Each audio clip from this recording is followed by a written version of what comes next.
Buang saja istri rongsok itu. Hina mertua. Tapi dia jantungan saat tahu siapa pemilik asli rumahnya. Assalamualaikum bunda-bunda tersayang. Selamat datang di ruang kecil penuh cerita ini. Channel ini hadir untuk menemani bunda, memberi kehangatan di tengah lelah, dan menghadirkan kisah-kisah yang semoga bisa menjadi pelipur hati. Sebelum masuk ke ceritanya, mari absen terlebih dahulu bunda semuanya dari daerah mana saja ya. Semoga yang sudah subscribe rezekinya lancar ya. Bau solar dan karat besi adalah aroma yang jujur. Ia tidak pernah berpura-pura menjadi bunga mawar atau melati. Ia menusuk hidung, menempel di pori-pori kulit, dan berteriak lantang. Di sini ada uang yang sedang bekerja. Aku menggosok telapak tanganku dengan sikat ijuk kasar di wastafel belakang. Sabun colek berwarna kuning lemon berbusa tebal, berusaha melunturkan noda hitam oli yang membandel di sela-sela kuku. Percuma. Noda ini sudah seperti tato permanen, tanda kepemilikan dari imperium kecil yang kubangun di pinggiran kota. Ya ampun, Sarni, kamu itu mencuci tangan atau mengamplas kayu? Suaranya kasar sekali. Suara melengking itu datang dari arah ruang tengah. Ibu Ningrum. Wanita yang selalu terlihat seperti hendak pergi ke kondangan meski hanya duduk menonton berita pagi. Rambutnya disanggul rapi, kebayanya licin, dan matanya memandangku seolah aku adalah tikus got yang tersesat masuk ke istana marmernya. Istana marmer yang, ironisnya, dibayar lunas oleh tumpukan besi tua yang dia benci. Aku mematikan keran air, mengeringkan tangan dengan lap kain perca. Maaf, Bu. Tadi habis bongkar gardan truk di gudang. Olinya pekat. Ibu Ningrum mengibaskan kipas tangannya, seolah berusaha mengusir bau tubuhku dari jarak 5 meter. Bak Yati kan ada? Kenapa harus kamu sendiri yang turun tangan? Lihat itu tanganmu. Kasar, hitam, kaku. Bagaimana suamimu mau betah dipegang tangan sekeras parutan kelapa begitu? Aku hanya tersenyum tipis. Senyum yang sudah kulatih selama 7 tahun pernikahan ini. Senyum yang menyembunyikan fakta bahwa tangan, parutan kelapa, inilah yang menandatangani cek pelunasan utang judi almarhum suaminya 5 tahun lalu. Radit butuh istri yang presentabel. Sarni. Istri pejabat itu harus halus, wangi, dan anggun. Bukan bau tengik seperti tukang loak. Tambahnya lagi, kali ini sambil membetulkan letak bros emas imitasi di dadanya. Belum sempat aku menjawab, Radit muncul dari kamar utama. Pemandangan yang kontras. Suamiku tampak berkilau. Seragam dinas coklat kakinya begitu licin seolah lalat pun akan tergelincir jika hinggap. Sepatu pantofelnya mengkilap, memantulkan cahaya lampu gantung kristal di ruang tamu. Dia sedang merapikan kerah kemejanya, wajahnya tampak segar sehabis mandi air hangat. Air yang dipanaskan oleh listrik yang kubayar tagihannya setiap tanggal 1. Mas sudah siap? Tanyaku pelan, berjalan mendekat untuk mengambilkan tas kerjanya. Radit mundur selangkah. Gerakan kecil, hampir tak terlihat, tapi aku menangkapnya. Dia menahan napas sejenak saat aku mendekat. Dia jijik. Sudah. Jangan dekat-dekat dulu, Sar. Kamu belum mandi, kan? Bau besimu nempel nanti di seragamku. Hari ini ada rapat dengan kepala dinas. Aku harus steril, ujarnya dingin. Dia mengambil tas kerjanya sendiri dari atas meja konsol jati. Aku menarik tanganku kembali, menyembunyikannya di balik punggung daster batiku yang warnanya sudah pudar. Sarapan sudah siap, Mas. Nasi liwet dan ayam suwir. Aku makan di kantor saja. Ada coffee morning, tolaknya cepat. Dia lalu menoleh ke arah ibunya, mencium tangan wanita tua itu dengan takzim. Bu, Radit berangkat dulu. Doakan lancar. Isu mutasi jabatan sedang kencang. Radit harus terlihat sempurna. Pasti, Le. Kamu itu bibit unggul. Darah priai mengalir di badanmu. Jabatan itu pasti jatuh ke tanganmu, bukan ke tangan orang-orang rendahan itu, sahut Ibu Ningrum sambil mengelus pipi putranya dengan bangga. Aku berdiri di ambang pintu dapur seperti patung penunggu, menonton drama pagi hari yang selalu sama. Sang Raja dan Ibu Suri sedang bersiap menghadapi dunia, sementara sang pembantu, yang juga penyandang dana utama, hanya boleh menonton dari kejauhan agar tidak mencemari pemandangan. Radit berjalan menuju pintu depan, Tapi langkahnya terhenti. Dia berbalik menatapku. Tatapannya bukan tatapan rindu, melainkan tatapan seseorang yang sedang menghitung kalkulasi. "Oh iya, Sar," panggilnya. Aku mengangkat alis. "Ya, Mas." Dia mendekat, tapi tetap menjaga jarak aman 1 meter. Suaranya direndahkan, seolah takut tetangga mendengar, padahal dinding rumah ini tebal. "Aku butuh dana talangan sebentar. 50 juta. Transfer ke rekening mandiriku pagi ini." "Ya." 50 juta. Dia mengucapkannya seringan meminta uang bensin. "Untuk apa, Mas?" "Bulan lalu kan baru ambil 70 juta untuk dana sosialisasi," tanyaku datar. Otak dagangku langsung bekerja. Hitungan di kepalaku berputar cepat. 50 juta setara dengan 5 ton besi rongsok grade A atau 2 ton tembaga kupas. Radit berdecak kesal. Wajahnya yang tampan mengerut tidak sabar. "Kamu ini, kalau sama suami hitung-hitungan terus. Ini untuk entertainment, Sarni. Menjamu tamu dari pusat. Kamu tahu sendiri kan anggaran dinas turunnya lama? Ini investasi karir. Kalau aku naik jabatan jadi kepala bidang, kamu juga yang bangga. Nanti kamu bisa masuk ke arisan Dharma Wanita dengan kepala tegak."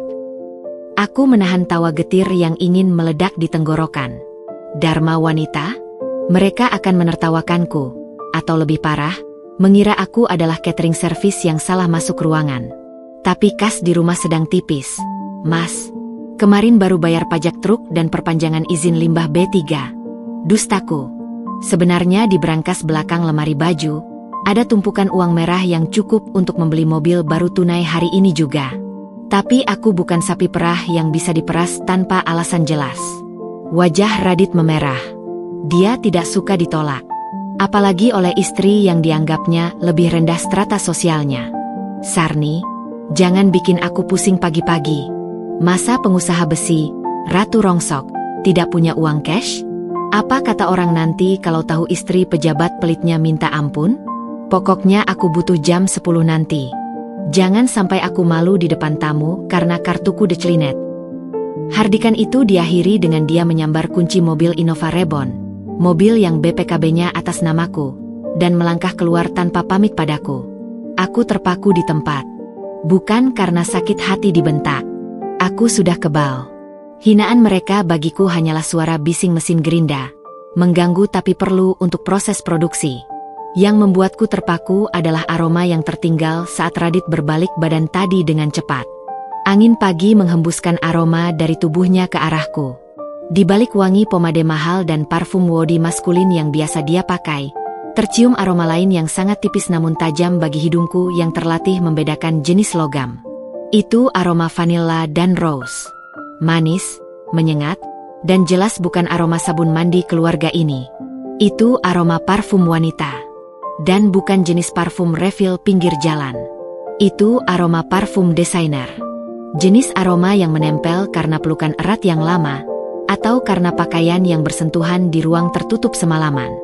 Radit tidak pulang malam tadi. Dia bilang ada lembur audit di kantor sampai menginap di mes. Tapi kemeja yang dia pakai pagi ini terlalu licin untuk ukuran orang yang tidur di mes kantor yang kasurnya apek. Aku melangkah ke jendela, menyibakkan sedikit tirai. Mobil Innova hitam itu melaju keluar gerbang, dikemudikan oleh pria yang merasa dirinya raja, padahal bahan bakarnya dibayar oleh ratu yang dia anggap sampah. 50 juta untuk entertainment.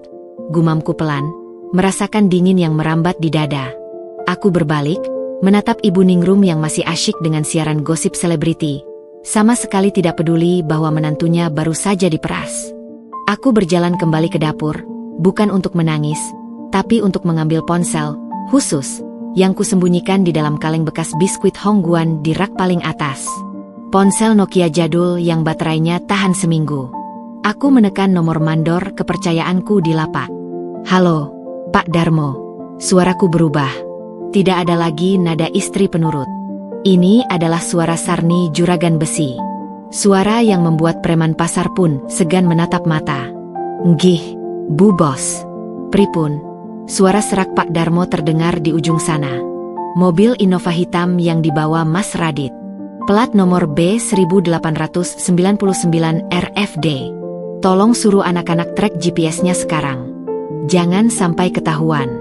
Aku mau tahu dia berhenti di mana sebelum ke kantor. Siap, Bu. Ada lagi. Satu lagi. Siapkan besi siku dan las karbit. Kita mungkin perlu memperbaiki pagar rumah orang dalam waktu dekat. Aku mematikan telepon. Aku menatap tanganku yang masih kasar. Radit benar. Tangan ini memang tidak pantas memegang pena emas pejabat. Tangan ini lebih pantas memegang kendali alat berat yang bisa meratakan rumah mewah menjadi puing dalam hitungan jam. Dia meminta 50 juta? Baik, akan kuberi. Tapi aku perlu tahu, investasi, macam apa yang sedang dia tanam. Karena dalam bisnisku, setiap sen yang keluar harus kembali dengan bunga, atau agunan yang disita. Dan aku punya firasat, agunan kali ini adalah kehancuran harga dirinya sendiri. Suara mesin pres hidrolik yang melumat rangka mobil tua menjadi kubus besi padat adalah musik favoritku. Ada kepuasan tersendiri melihat sesuatu yang tadinya gagah, besar, dan mahal, dipaksa tunduk oleh tekanan ribuan PSI hingga menjadi kotak kecil yang ringkas. Sama seperti ego manusia, sekeras apapun kelihatannya, selalu ada titik tekan yang bisa menghancurkannya. Aku duduk di kursi kerjaku yang reot di dalam kontainer bekas yang disulap menjadi kantor. AC split tua menderu-deru, berusaha melawan panasnya udara Surabaya yang memanggang hamparan 5 hektar lapak besiku. Di luar, puluhan pekerjaku, pria-pria bertelanjang dada dengan kulit mengkilap oleh keringat dan oli, sedang memilah tembaga dari kabel curian PLN yang kami menangkan dari lelang resmi. Ponselku bergetar. Pesan dari Radit. Mana transferannya? Aku sudah sampai lobi hotel. Tamunya sudah datang.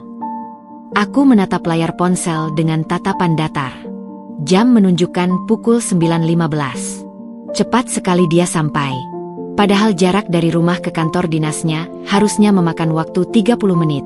Dan dari sana ke hotel pusat kota butuh waktu lagi. Kecuali, dia tidak pernah ke kantor. Aku membuka aplikasi mobile banking dari ponsel pintarku. Bukan Nokia jadul yang tadi kupakai menelepon Darmo.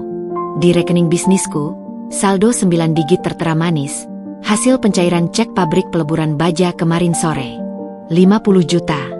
Bagi Radit, ini adalah uang gengsi. Bagiku, ini adalah modal belanja 5 ton besi as. Jariku menari di layar. Aku memasukkan nominalnya. Tapi sebelum menekan tombol kirim, aku berhenti di kolom berita transfer. Biasanya aku menulis operasional rumah atau belanja bulanan. Radit selalu mewanti-wanti agar aku menulis deskripsi yang umum agar tidak mencurigakan jika di auditor KPK. Ketakutan konyol dari orang yang jabatannya bahkan belum cukup tinggi untuk dilirik KPK. Kali ini, aku menghapus kata-kata itu. Aku mengetik kalimat baru dengan senyum miring. Pinjaman lunak dana taktis non-budgeter. Sent. Bukti transfer berhasil. Secara hukum perdata, kata pinjaman mengubah status uang ini. Ini bukan nafkah, bukan hibah. Ini utang. Dan utang harus dibayar, entah dengan uang atau dengan aset. Baru saja notifikasi sukses muncul, pintu kontainerku diketuk keras. Darmo masuk tanpa menunggu jawaban. Dia mengenakan rompi oranye kucel dan topi proyek. Bu bos, katanya, napasnya agak memburu. Dia meletakkan selembar kertas bon timbangan di meja kaca, tapi matanya bicara lain. Anak-anak sudah dapat visualnya. Di mana? Tanyaku singkat, sambil pura-pura sibuk mengecek manifest limbah B3. Bukan di Hotel Majapahit seperti yang Mas Radit bilang di telepon tadi. Bu, mobilnya parkir di basement Tunjungan Plaza. VIP parking. Aku meletakkan pulpenku. Tunjungan Plaza. Pusat perbelanjaan paling elit di kota ini. Tempat di mana uang dibakar hanya untuk membeli label dan gengsi. Siapa yang dia temui? Pejabat pusat. Darmo menggeleng canggung. Dia merogoh saku celana jeansnya yang penuh noda gemuk, mengeluarkan ponsel Android yang layarnya retak 1000. Dia menyodorkan sebuah foto yang diambil secara candid dari jarak jauh. Kualitasnya buruk, pixelated, tapi cukup jelas untuk mataku yang terbiasa melihat detail nomor seri mesin yang dikikir. Di foto itu, Radit sedang berjalan berdampingan dengan seorang wanita. Radit tidak memakai jas dinasnya lagi. Jas itu tersampir di lengan. Dia hanya memakai kemeja putih yang lengan bajunya digulung, terlihat santai. Tangan kirinya memegang erat pinggang wanita itu. Wanita itu, aku menyipitkan mata. Tinggi, langsing, kulitnya putih susu. Hasil perawatan klinik mahal, bukan putih pucat karena sakit. Rambutnya dicat warna burgundi, bergelombang sempurna seperti iklan sampo. Dia mengenakan gaun terusan selutut berwarna merah marun yang memeluk tubuh, dan sepatu hak tinggi yang ujungnya runcing. Di tangannya, tertenteng sebuah paper bag oranye kecil. Hermes? Atau Louis Vuitton? Aku tidak hafal merek tas mahal. Aku lebih hafal merek traktor. Tapi aku tahu warna oranye itu artinya mahal. Siapa dia? Darmo? Tanyaku dingin. Info dari anak parkiran. Namanya Vania. Dia sering nongkrong di cafe Excelso situ. Katanya sih, model Instagram. Tapi ya, model yang gak jelas jualannya apa. Aku mendengus. Jual mimpi, Darmo. Sama seperti suamiku. Aku menggeser foto itu. Ada satu detail lagi yang membuat darahku berdesir. Bukan karena cemburu, tapi karena amarah akan ketololan. Di foto berikutnya, mereka sedang duduk di sebuah restoran Jepang omakase. Di meja, ada botol sake dan piring-piring kecil yang harga satu suapnya bisa untuk menggaji tukang sapu di sini selama seminggu. Dan Radit sedang menyodorkan kartu debit platinumnya. Kartu yang terhubung langsung dengan rekening yang baru saja kuisi 50 juta rupiah. Dia bilang butuh dana untuk menjamu tamu pusat demi mutasi jabatan. Gumamku pelan, lebih kepada diriku sendiri. Ternyata tamunya adalah pelakor yang butuh sushi dan tas baru. Kita mau main sekarang, Bu? Tanya Darmo, tangannya mengepal.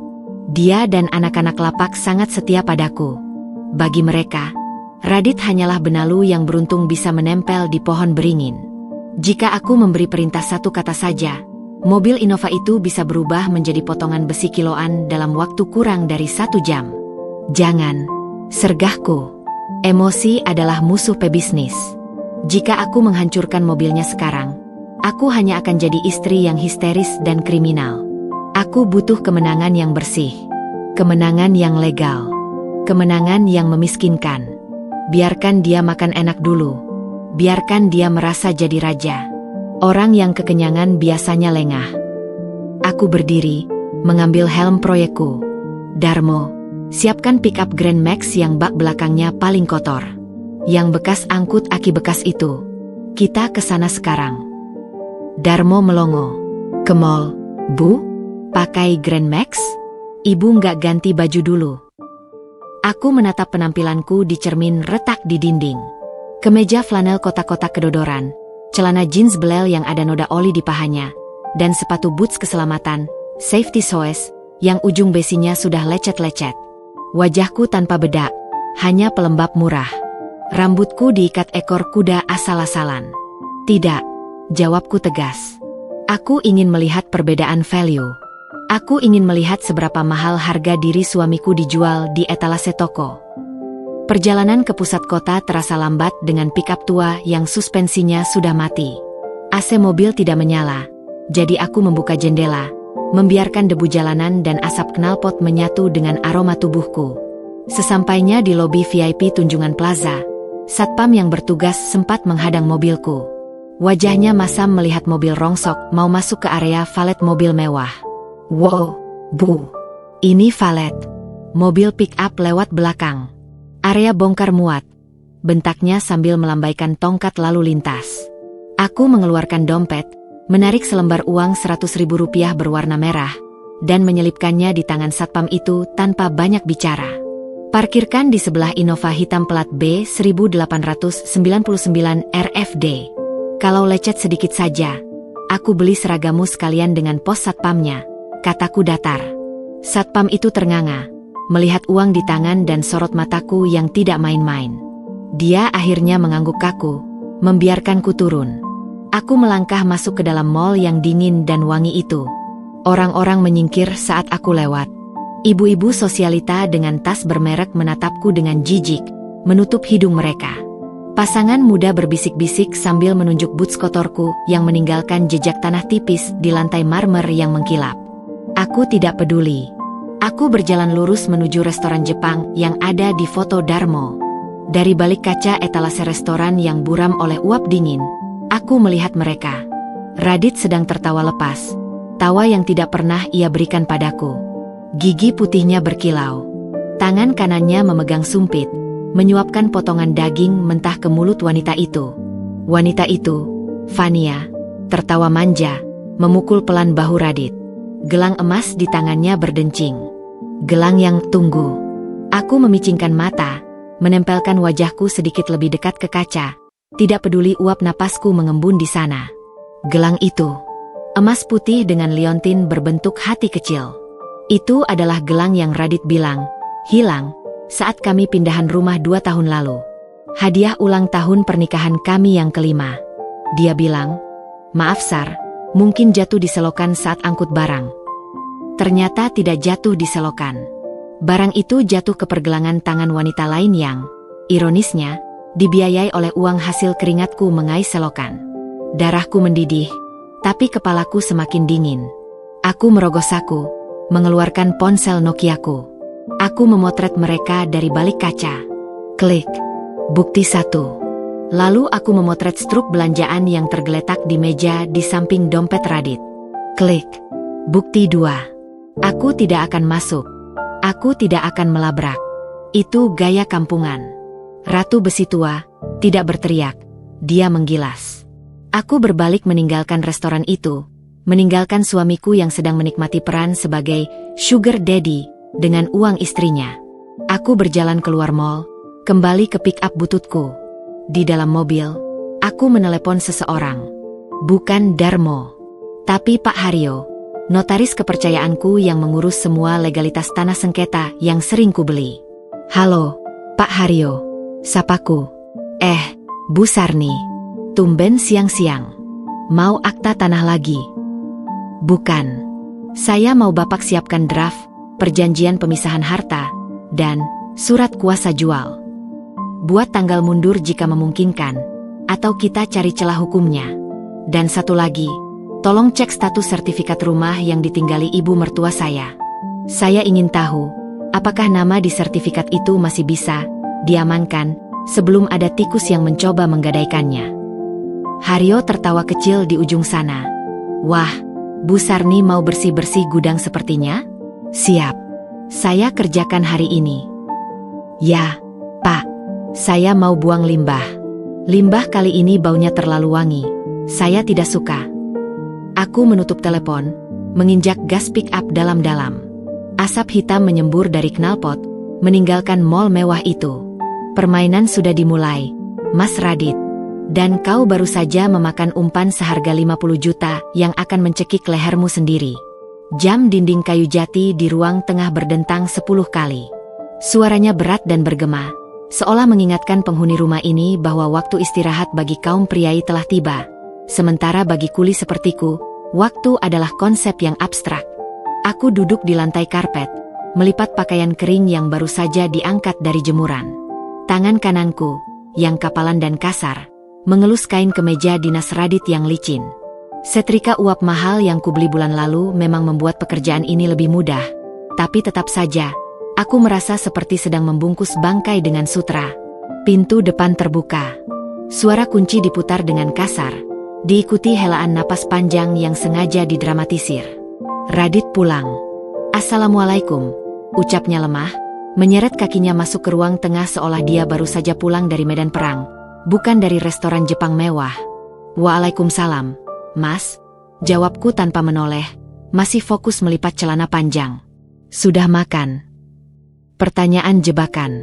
Aku tahu dia kenyang. Aku melihatnya menelan sushi seharga gaji UMR itu dengan lahap tadi siang. Radit menghempaskan tubuhnya ke sofa empuk di belakangku. Dia melonggarkan dasinya dengan gerakan frustrasi. "Makan? Mana sempat makan, Sar? Seharian ini aku sibuk melobi orang pusat.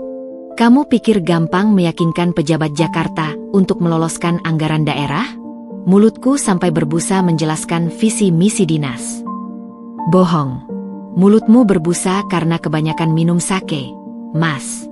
Kasihan sekali suami saya, celetuk Ibu Ningrum yang tiba-tiba muncul dari kamarnya, mengenakan daster tidur berbahan satin. Lagi-lagi, dibeli dengan uang hasil penjualan besi tua. Wajahnya penuh kekhawatiran yang dibuat-buat. Sarni, jangan cuma diam saja. Buatkan teh jahe hangat untuk suamimu. Pijat kakinya. Kamu tidak lihat wajahnya pucat begitu. Aku meletakkan lipatan baju terakhir. Dengan patuh, aku bangkit menuju dapur. Perintah Ibu Ningrum adalah mandat yang harus dilaksanakan jika aku tidak ingin mendengar ceramah 2 jam tentang kodrat istri. Saat aku menggeprek jahe di dapur, aku bisa mendengar percakapan mereka di ruang tengah. Suara Radit berubah, dari nada lelah menjadi nada manja seorang anak kecil yang mengadu pada ibunya. Lancar, Le? Orang pusat itu suka dengan presentasimu, tanya Ibu Ningrum. Lancar, Bu. Tapi ya itu, biayanya besar. Dana 50 juta yang tadi pagi Sarni transfer itu pas-pasan sekali. Untung aku pintar mengatur strategi, jadi tidak sampai kurang bayar. Tapi untuk tahap selanjutnya, mungkin butuh pelicin lagi. Tidak apa-apa, Le. Itu investasi. Nanti kalau kamu jadi kepala bidang, uang segitu akan kembali berlipat ganda. Sarni itu memang harus ditekan sedikit supaya mau keluar uang. Dia itu seperti brankas berkarat, kalau tidak dipukul, tidak mau terbuka. Darahku berdesir mendengar analogi itu. Brankas berkarat. Setidaknya brankas berkarat isinya emas batangan, Bu. Bukan seperti lemari pajangan ibu yang isinya keramik pecah belah penuh debu dan gengsi kosong. Aku kembali membawa nampan berisi teh jahe. Aromanya pedas dan hangat, sedikit menyamarkan bau parfum vanila dan rose yang masih menempel samar di kemeja Radit. Meskipun dia pasti sudah mencoba menyemprot ulang dengan parfum maskulinnya sebelum masuk rumah. Minum, Mas, kataku, meletakkan cangkir di meja marmer. Radit menyesap teh itu sedikit, lalu meringis. Kurang gula batu, Sar. Kamu tahu aku tidak suka gula pasir. Rasanya tajam di tenggorokan. Gula batunya habis, Mas. Belum belanja, jawabku datar. Ya beli dong. Kamu ini punya uang banyak tapi urusan dapur saja pelitnya minta ampun. Hardik Radit. Matanya menatapku tajam, mencoba mengintimidasi. Dia sedang menutupi rasa bersalahnya dengan amarah. Taktik klasik manipulasi psikologis. Serang sebelum diserang. Aku tidak menjawab. Aku berlutut di dekat kakinya, mulai memijat betisnya yang terbungkus celana bahan. Otot kakinya tidak tegang sama sekali. Orang yang seharian berdiri atau berjalan melobi proyek pasti punya simpul ketegangan di betis. Kaki Radit lembek, rileks. Kaki orang yang duduk santai di sofa VIP berjam-jam. Mas, panggilku pelan sambil menekan jempolku yang kuat ke titik saraf di kakinya. Radit tersentak kaget karena tenagaku yang terbiasa mengangkat besi memang di atas rata-rata wanita. Aduh, pelan sedikit. Tanganmu itu tangan kuli. Jangan disamakan kaki suamimu dengan besi rongsok, bentaknya. Maaf, Mas.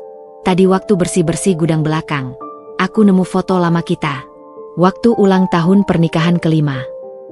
Radit terdiam. Gerakan tangannya yang sedang memijat pelipis terhenti. Terus kenapa? Di foto itu aku pakai gelang emas putih yang ada liontin hatinya. Mas ingat? Gelang yang Mas bilang jatuh di selokan waktu pindahan. Hening. Detik jam dinding terasa semakin lambat. Aku menunduk, terus memijat, tapi mataku melirik ke arah tangannya yang kini mencengkeram lengan sofa. Buku-buku jarinya memutih. Tanda panik. Kenapa tiba-tiba bahas barang hilang? Suaranya meninggi 1 oktav, terdengar defensif. Kamu mau menyalahkan aku lagi soal teledor? Sudah kubilang gelang itu jatuh. Hilang. Lenyap. Kenapa sih kamu hobi sekali mengungkit masa lalu? Dasar wanita tidak bisa move on. Ibu Ningrum ikut menimpali, menyiram bensin ke dalam api. Sarni, sudah malam. Jangan ajak suamimu bertengkar soal perhiasan murah. Kalau hilang ya beli lagi. Uangmu kan banyak. Jangan seperti orang susah yang meratapi satu barang hilang. Bukan begitu, Bu, jawabku. Suaraku kubuat senaif mungkin. Cuma sayang saja. Itu kan hadiah dari Mas Radit. Nilai sejarahnya. Nilai sejarah apanya? Potong Radit kasar. Dia menarik kakinya dari pangkuanku, berdiri dengan gusar. Sudah, aku mau tidur. Kepala aku pusing dengar ocehanmu. Besok pagi siapkan bajuku yang biru dongker. Ada rapat staf. Dia melangkah cepat menuju kamar tidur, membanting pintu di belakangnya. Menghindar. Melarikan diri dari kebohongan yang hampir terkelupas. Ibu Ningrum menatapku dengan pandangan merendahkan. Kamu lihat, Sarni? Suamimu itu lelah memikirkan negara, memikirkan rakyat. Kamu sebagai istri bisanya cuma menambah beban pikiran. Embok ya sadar diri. Untung Radit mau sama kamu. Coba kalau dia nikah sama wanita karir yang selevel, hidupnya pasti lebih tenang. Iya, Bu. Maaf, ucapku singkat. Aku membereskan cangkir teh yang baru diminum seteguk itu. Besok pagi, ibu mau ke pasar. Minta uang 2 juta. Mau beli bahan untuk syukuran kecil-kecilan kalau Radit naik jabatan nanti. Jangan bilang tidak ada uang tunai lagi. Perintah Ibu Ningrum sebelum dia juga masuk ke kamarnya, meninggalkan aku sendirian di ruang tengah yang luas dan dingin. 2 juta untuk syukuran bayangan. 50 juta untuk pelakor. Dan gelang, hilang, yang kini melingkar di tangan wanita lain. Aku membawa nampan ke dapur, mencuci cangkir itu dengan tenang. Di bawah kucuran air keran, aku tersenyum. Senyum yang tidak pernah mereka lihat. Senyum Ratu Besi Tua, yang baru saja memenangkan tender besar. Reaksi Radit tadi sudah cukup. Kepanikan di matanya, defensif yang berlebihan, itu adalah konfirmasi tanpa kata. Dia tahu dia bersalah, dan ketakutan itu akan membuatnya ceroboh. Aku mengeringkan tangan, lalu berjalan menuju gudang belakang rumah, tempat di mana tidak ada satupun anggota keluarga ini yang sudi masuk karena bau dan kotor. Di sana, di balik tumpukan kardus bekas oli dan spare part motor tua, ada sebuah brankas besi kuno buatan Jerman yang beratnya 200 kg. Ini adalah jantung dari kekuasaanku. Aku memutar kombinasi angka. Klik. Pintu besi berat itu terbuka.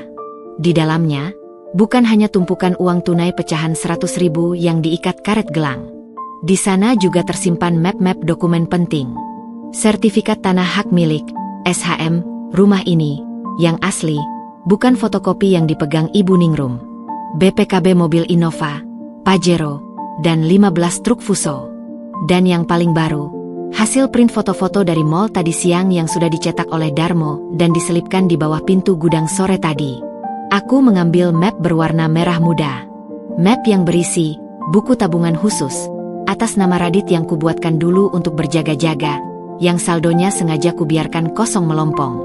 Radit pikir dia memegang kendali karena aku memberinya uang tunai. Dia lupa, uang tunai tidak punya jejak, tapi aset punya nama.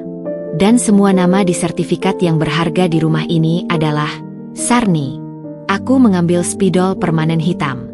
Di atas foto Radit dan Fania yang sedang tertawa makan sushi, aku menulis satu kata dengan huruf kapital tebal. Likuidasi. Malam ini, biarkan mereka tidur nyenyak di atas kasur empuk yang busanya kubayar. Besok, aku akan mulai menarik sekrup-sekrup penyangga kehidupan nyaman mereka, satu persatu, sampai mereka sadar bahwa istana ini hanyalah tumpukan rongsokan yang bisa kuruntuhkan kapan saja. Besok, Radit akan meminta uang lagi, aku yakin itu. Dan saat itu terjadi, aku akan memberikan sesuatu yang lain. Aku akan memberinya ilusi kemenangan, sambil menyiapkan tali gantungan finansial yang akan mencekiknya perlahan. Selamat tidur, Mas. Nikmati mimpi indahmu tentang jabatan dan wanita cantik. Karena saat kau bangun nanti, duniamu akan mulai berkarat. Siang itu matahari Surabaya terasa seperti sedang menumpahkan lahar panas tepat di atas ubun-ubun. Di hamparan lapak besiku, udara bergetar karena fatamorgana panas yang memantul dari tumpukan seng dan rangka baja. Namun, di dalam kontainer kantorku, suhunya sedingin kamar mayat. Di hadapanku duduk Pak Haryo, notaris senior yang biasanya hanya mau ditemui di kantornya yang ber-AC sentral di pusat kota. Hari ini, dia terpaksa datang ke kerajaan rongsokan ini, duduk di kursi lipat plastik, dengan keringat sebesar biji jagung mengalir di pelipisnya yang botak. Ibu Sarni yakin dengan draft ini? Tanya Pak Haryo, suaranya ragu. Dia mendorong sebuah map batik berisi tumpukan kertas legal paper, ke arahku. Aku mengambil map itu. Tanganku yang masih ada sisa noda oli, sengaja tidak kubersihkan, membalik halaman demi halaman dengan teliti. Yakin, Pak? Kenapa? Ada celah hukum yang bisa mereka pakai untuk lolos? Tanyaku tanpa mengalihkan pandangan dari pasal-pasal yang tertulis di sana. Secara teknis, tidak. Ini adalah akta pengakuan utang dengan jaminan fidusia. Jelas Haryo sambil menyeka lehernya dengan sapu tangan. Tapi klausulnya, ini sangat mencekik. Bu, bunga berjalan 5% per bulan, denda keterlambatan, dan klausul, eksekusi langsung, tanpa pengadilan jika terjadi gagal bayar. Ini biasanya dipakai rentenir kelas kakap untuk menjerat debitur nakal. Ibu mau pakai ini ke suami sendiri. Aku berhenti membaca. Menatap mata Haryo lurus-lurus. Suami saya bukan debitur nakal, Pak. Dia lebih buruk dari itu. Dia adalah maling yang tidur di kasur saya. Jawabku datar. Aku mengambil pulpen tinta hitamku. Mas Radit itu PNS. Dia buta hukum bisnis. Dia pikir tanda tangan itu cuma formalitas administrasi. Dia tidak akan baca pasal kecil di halaman 4 yang menyatakan bahwa seluruh aset bergerak dan tidak bergerak yang dibeli selama pernikahan diakui sebagai milik pemberi pinjaman, yaitu saya, jika dia tidak bisa melunasi utang pokoknya. Haryo menelan ludah. Dan ibu akan membuat dia menandatangani ini hari ini. Hari ini dia butuh uang lagi. Firasat pedagang saya tidak pernah salah. Saat seseorang sedang mabuk asmara dan gila jabatan, mereka akan menandatangani apa saja demi menjaga gaya hidupnya tetap berjalan. Aku menandatangani bagianku. Menempelkan materai 10.000 dengan tekanan kuat, seolah sedang menyegel nasib seseorang. Siapkan legalisasinya, Pak. Begitu dia tanda tangan nanti malam, besok pagi akta ini sudah harus terdaftar di Kemenkumham. Saya mau ini punya kekuatan eksekutorial penuh. Haryo mengangguk, membereskan berkas-berkasnya dengan cepat, seolah ingin segera lari dari aura intimidasi yang memenuhi ruangan sempit ini. Baik, Bu. Saya pamit. Udaranya terlalu berat di sini.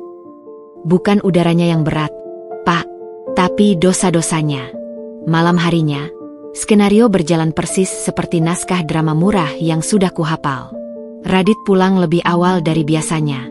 Wajahnya ditekuk, tapi matanya gelisah. Dia mondar-mandir di ruang tengah, sementara aku pura-pura sibuk menghitung uang receh kembalian belanja sayur di meja makan.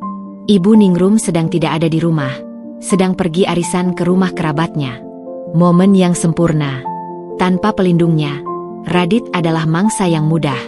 Sar, panggilnya akhirnya. Dia duduk di kursi makan di depanku, menatap tumpukan uang receh itu dengan jijik. Kamu ngapain sih ngitung duit receh begitu? Kotor. Banyak kumannya. Uang tetap uang, Mas. 100 perak kalau dikumpul bisa jadi 1 juta. Jawabku santai, terus menyusun koin 500-an menjadi menara kecil. Kenapa, Mas? Kok gelisah? Radit menghela napas panjang. Pancingan kena. Begini, Sar. Soal dana taktis. Kemarin itu sudah habis dipakai untuk jamuan makan siang. Nah, masalahnya, ada satu pejabat kunci yang minta oleh-oleh. Dia minta dibelikan tiket liburan ke Bali untuk keluarganya minggu depan. Kalau ini tidak dipenuhi, SK jabatanku bisa ditahan. Aku menahan senyum sinis. Tiket ke Bali untuk keluarga pejabat? Atau tiket bulan madu untukmu dan Fania? Aku sudah melihat riwayat pencarian hotel di Bali di iPad bekas yang dia berikan padaku, yang dia pikir aku terlalu bodoh untuk membuka histori browsernya. Berapa butuhnya, Mas? Tanyaku polos. 25 juta. Cukup kok. Tiket pesawat dan hotel saja. 25 juta. Aku menghentikan hitungan koin. Aku menatapnya dengan wajah prihatin yang dibuat-buat. Mas, uang di brankas tinggal sedikit. Kemarin dipakai bayar spare part truk yang turun mesin. Kalau aku ambil lagi, arus kas lapak bisa macet. Nanti aku nggak bisa gaji karyawan. Wajah Radit berubah panik. Waduh, jangan macet dong. Terus gimana? Aku harus transfer malam ini juga. Sar, tolonglah, ini demi masa depan kita juga. Kalau aku naik jabatan, gajiku naik, tunjangan naik. Nanti uangmu kuganti. Kuganti. Kata keramat yang tidak pernah terwujud selama 7 tahun. Bisa sih, Mas. Aku bisa pakai uang, dana cadangan pajak. Tapi, aku menggantung kalimatku, membiarkan dia mengejar. Tapi apa? Pakai saja dulu. Pajak kan masih bulan depan. Desaknya. Masalahnya, konsultan pajakku yang baru ini rewel. Mas, dia bilang, setiap uang yang keluar dari pembukuan perusahaan ke rekening pribadi, termasuk ke suami, harus ada bukti tertulisnya. Katanya untuk menghindari audit pencucian uang. Mas tahu kan sekarang pemerintah lagi gencar mengincar rekening gendut PNS. Mendengar kata audit dan pencucian uang, wajah Radit memucat. Ketakutan birokrat korup langsung menyala. Terus aku harus gimana? Aku mengeluarkan map yang ditinggalkan Pak Haryo tadi siang. Map itu terlihat biasa saja, hanya map kertas coklat. Mas cuma perlu tanda tangan ini. Ini cuma formalitas internal perusahaan kok. Semacam bukti pengeluaran kasbon. Supaya kalau orang pajak nanya uangnya kemana, aku bisa tunjukkan kalau uangnya dipakai oleh suami untuk keperluan dinas. Jadi aman, tidak dianggap penggelapan. Radit mengambil map itu. Dia membukanya sekilas. Melihat judulnya, Perjanjian Pengakuan Penggunaan Dana. Isinya apa ini? Kok tebal amat? Tanyanya curiga. Biasalah bahasa notaris. Mas, berbelit-belit. Intinya cuma menyatakan Mas terima uang dari CV Logam Jaya Abadi. Itu saja. Tanda tangan di sini, sini, dan sini. Aku menunjuk kolom-kolom yang sudah ditempel materai. Sengaja membalik halaman dengan cepat melewati pasal-pasal tentang bunga dan sita jaminan. Radit memegang pulpen. Dia menatapku sejenak. Kamu nggak lagi ngerjain aku kan, Sar? Aku tertawa kecil, tawa istri bodoh yang penurut. Ngerjain gimana sih, Mas? Mas kan suamiku. Kalau Mas masuk penjara gara-gara audit pajak, siapa yang malu? Aku juga kan? Aku cuma mau melindungi Mas. Kata, melindungi, adalah kunci yang melunakkan egonya. Radit merasa penting, merasa harus dilindungi. Ya sudah, mana uangnya? Tanda tangan dulu, Mas. Nanti langsung ku transfer. Tanpa membaca satu kalimat pun di pasal 3 yang berbunyi. Pihak kedua, Radit, mengakui bahwa seluruh dana yang diterima sejak awal pernikahan hingga tanggal penandatanganan ini adalah utang komersial yang wajib dikembalikan seketika saat ditagih. Radit menggoreskan pena di atas materai. 1 tanda tangan. 2 tanda tangan. 3 tanda tangan. Sret. Bunyi gesekan pena di atas kertas itu terdengar lebih merdu daripada bunyi mesin pres besiku. Itu adalah bunyi leher yang masuk ke dalam jerat tali gantungan. Nah, sudah, puas. Radit melempar map itu kembali ke meja. Aku tersenyum lebar. Kali ini senyum tulus. Tulus karena kemenangan. Puas sekali, Mas. Terima kasih sudah mengerti administrasi perusahaanku. Aku mengambil ponsel, mentransfer 25 juta rupiah. Sudah masuk, Mas. Selamat bersenang-senang. Maksudku, selamat melobi pejabat. Radit tersenyum lega melihat saldo bertambah. Dia bangkit berdiri, mencium pipiku sekilas, ciuman yang terasa hambar dan penuh kepalsuan. Kamu memang istri yang pengertian, Sar. Nanti kalau aku sukses, kamu kubelikan emas baru. Dia berlalu ke kamar, mungkin untuk memesan tiket ke Bali. Aku duduk sendirian di ruang makan, menatap map coklat yang kini bernilai miliaran rupiah itu. Mas Radit, kau baru saja menjual kebebasanmu seharga 25 juta perak. Mulai detik ini, setiap baju yang kau pakai, setiap suap nasi yang kau makan, dan setiap inci atap yang menaungimu, secara hukum adalah milikku. Sekarang, aku hanya perlu menunggu momen yang tepat untuk menarik talinya. Momen di mana kau merasa paling tinggi, agar jatuhnya terasa paling sakit. Ponselku bergetar lagi. Pesan dari Darmo. Bu, info A1. Si pelakor, Fania, baru posting di story Instagram. Dia pamer koper baru. Captionnya, "Ready for honeymoon trip with my beau." Lokasinya di tag, Bandara Juanda, besok pagi. Aku membalas singkat, "Biarkan mereka terbang. Saat mereka mendarat nanti, pastikan, hadiah dari kita sudah sampai di kantor dinas suamiku." Hadiah itu bukan bunga, tapi salinan anonim dari foto-foto mesra mereka, dikirim langsung ke meja kepala dinas dan inspektorat daerah. "Liburan ini akan menjadi liburan terakhirmu sebagai pejabat terhormat, Mas." Pagi itu, mobil Innova hitam Radit meluncur keluar dari garasi dengan kepercayaan diri yang memuakkan. Dia mengenakan kacamata hitam aviator barunya, melambaikan tangan pada Ibu Ningrum seolah dia adalah selebriti yang hendak tur dunia, bukan suami peselingkuh yang hendak menghamburkan uang istri di Pulau Dewata. "Hati-hati ya, Le. Jangan lupa oleh-oleh kain Bali buat Tante Nani," teriak Ibu Ningrum dari teras, melambai-lambaikan sapu tangan sutranya. Aku berdiri di balik pintu kasa nyamuk, mengunyah roti tawar tanpa selai. Rasanya hambar, sehambar pernikahanku. Radit bilang dia ada bimbingan teknis di Denpasar selama 4 hari. Surat tugasnya resmi, lengkap dengan kop surat dinas dan tanda tangan basah kepala dinas. Hebat sekali. Dia bahkan memalsukan dokumen negara demi liburan berzina. Kalau saja dia tahu, pemalsuan dokumen itu ancaman hukumannya 6 tahun penjara. Begitu mobilnya hilang di tikungan, senyum Ibu Ningrum lenyap. Dia berbalik menatapku dengan tatapan inspektur bangunan. "Sarni, mumpung suamimu tidak ada, bersihkan kamar kerjanya. Debunya sudah tebal. Radit itu alergi debu. Jangan sampai dia pulang nanti bersin-bersin."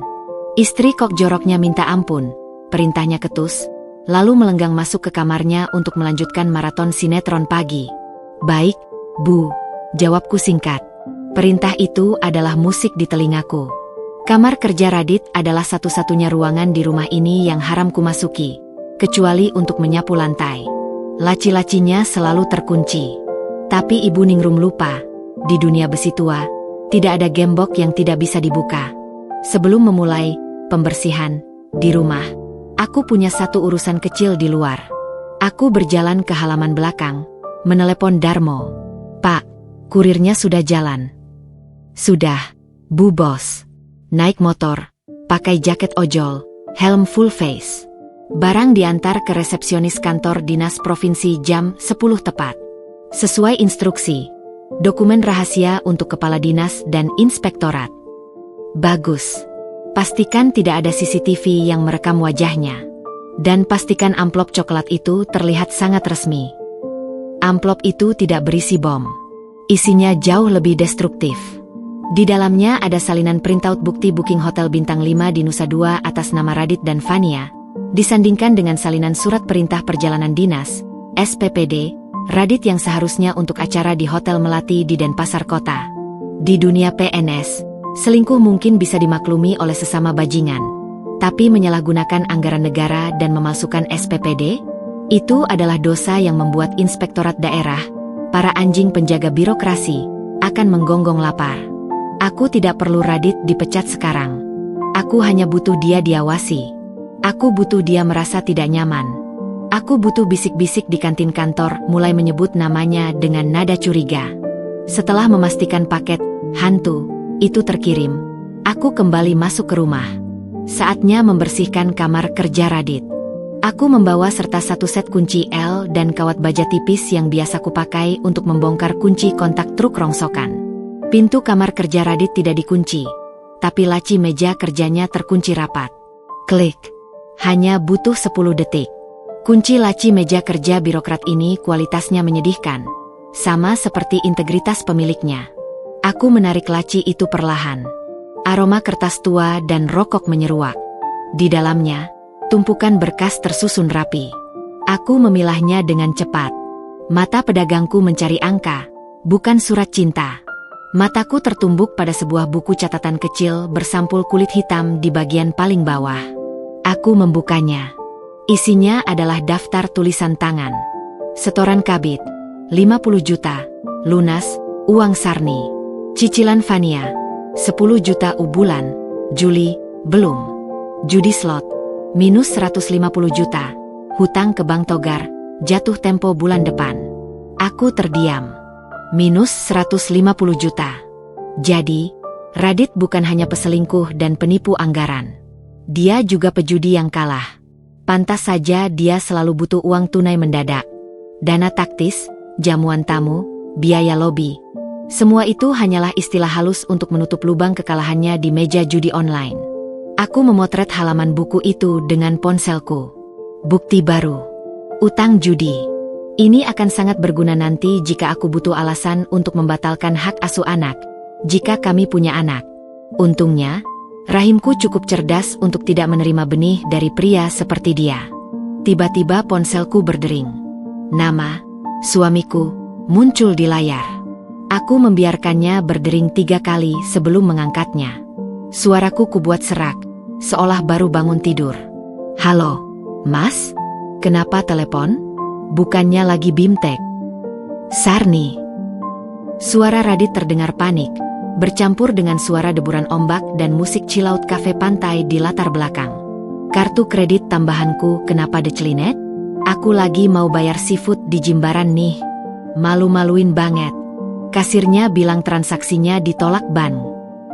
Aku tersenyum lebar tanpa suara. Tentu saja ditolak.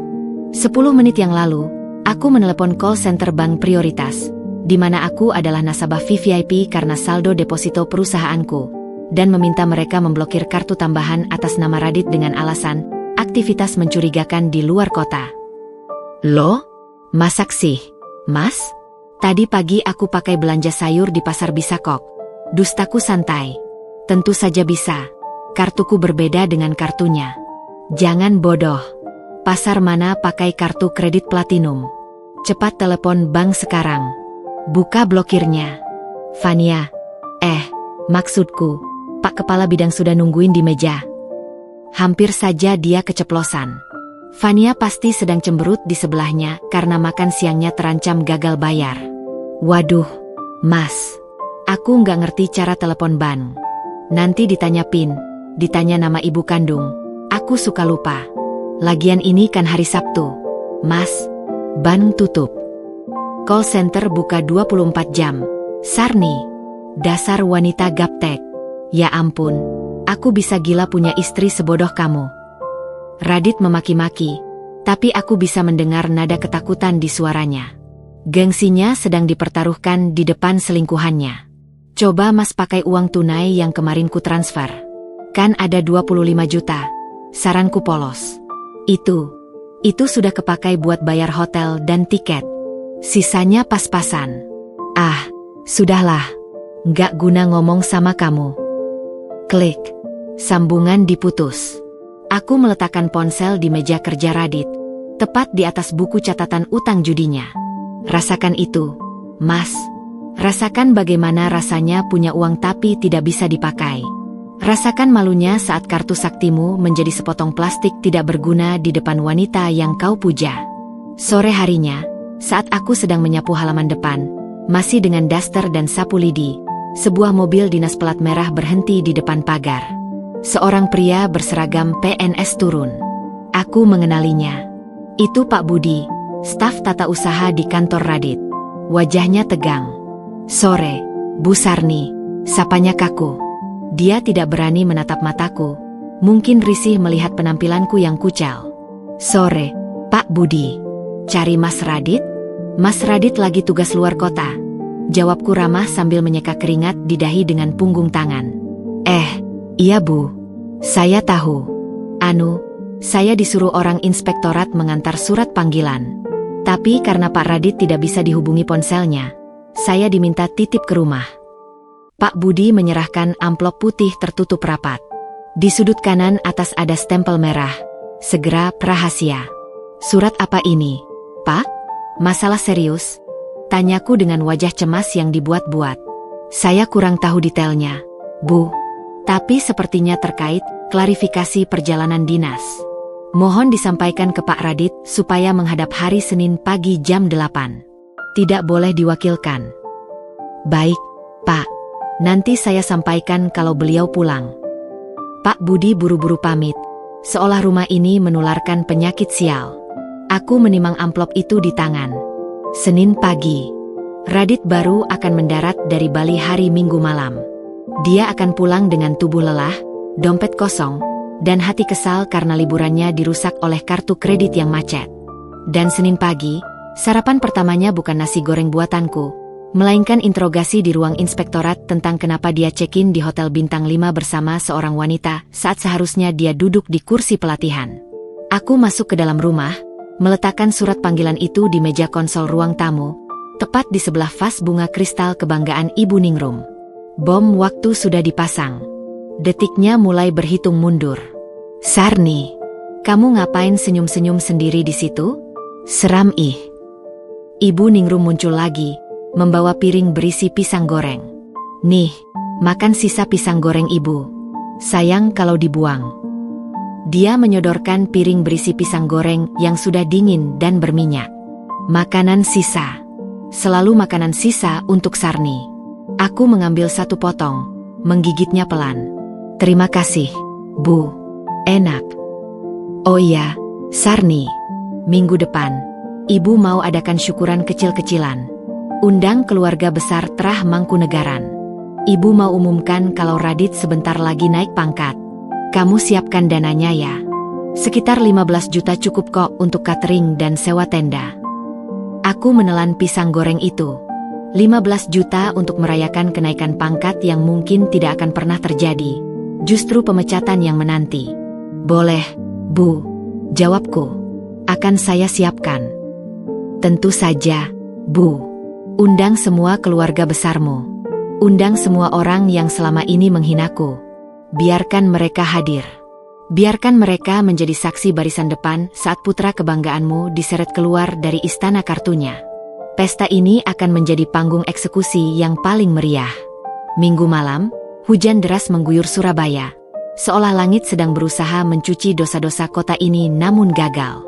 Suara guntur bergemuruh, menyamarkan suara mesin mobil Innova yang masuk ke garasi dengan kasar.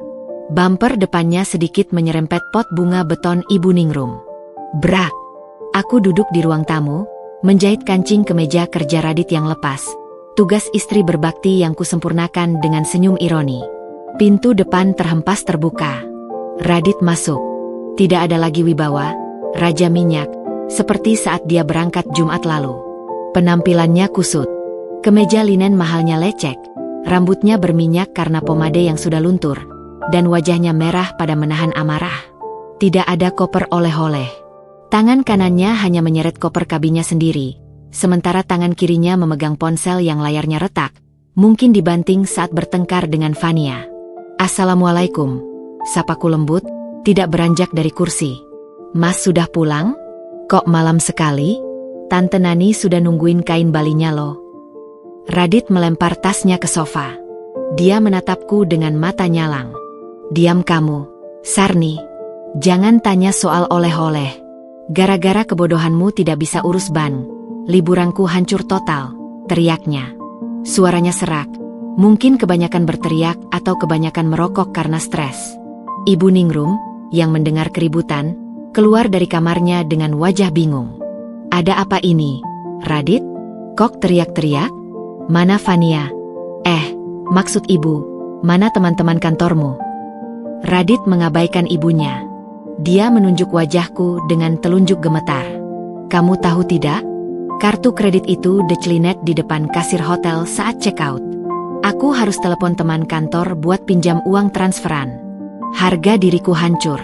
Sarni, hancur. Aku meletakkan jarum jahit dengan tenang. Loh, Mas. Kan aku sudah bilang, aku gaptek. Aku kira bank tutup hari Sabtu. Lagian, kenapa Mas marah sama aku? Mas kan yang pakai kartunya sampai limitnya habis. Limitnya belum habis. Itu diblokir. Pasti kamu salah pencet sesuatu di aplikasi bank. Tuduhnya membabi buta. Aku berdiri, berjalan mendekatinya, lalu mengambil koper kabinnya yang basah terkena hujan. Sudahlah, Mas. Mandi dulu. Air hangat sudah siap. Jangan bawa emosi jalanan ke rumah. Nanti darah tinggi. Radit menepis tanganku kasar. Jangan sok perhatian. Aku butuh uang tunai sekarang. 5 juta. Aku harus ganti uang teman yang kupinjam tadi. Besok pagi ya, Mas. Brankas sudah dikunci. Kuncinya dibawa Pak Darmo pulang. Jawabku tenang. Tentu saja bohong. Kunci brankas ada di saku dasterku. Tapi aku ingin melihatnya menderita semalaman tanpa uang sepeser pun. Radit mengeram frustrasi. Lalu matanya tertuju pada meja konsol. Di sana, amplop putih dengan stempel merah segerap rahasia tergeletak manis di samping vas bunga. Dia terdiam. Amarahnya mendadak surut, digantikan oleh sesuatu yang jauh lebih primal, ketakutan. Tangannya yang gemetar meraih amplop itu. Dia membukanya dengan kasar, merobek kertasnya. Matanya memindai isi surat itu dengan cepat. Detik demi detik berlalu, wajah merah padamnya berubah menjadi pucat pasi, seputih kertas di tangannya. Ini apa? Bisiknya. Lututnya lemas. Dia terduduk di sofa tepat di sebelah tas kerjanya yang basah. Oh, itu. Kemarin Pak Budi dari tata usaha yang antar. Jelasku santai, kembali duduk menjahit. Katanya panggilan dari inspektorat. Mas disuruh menghadap besok jam 8 pagi. Klarifikasi perjalanan dinas fiktif.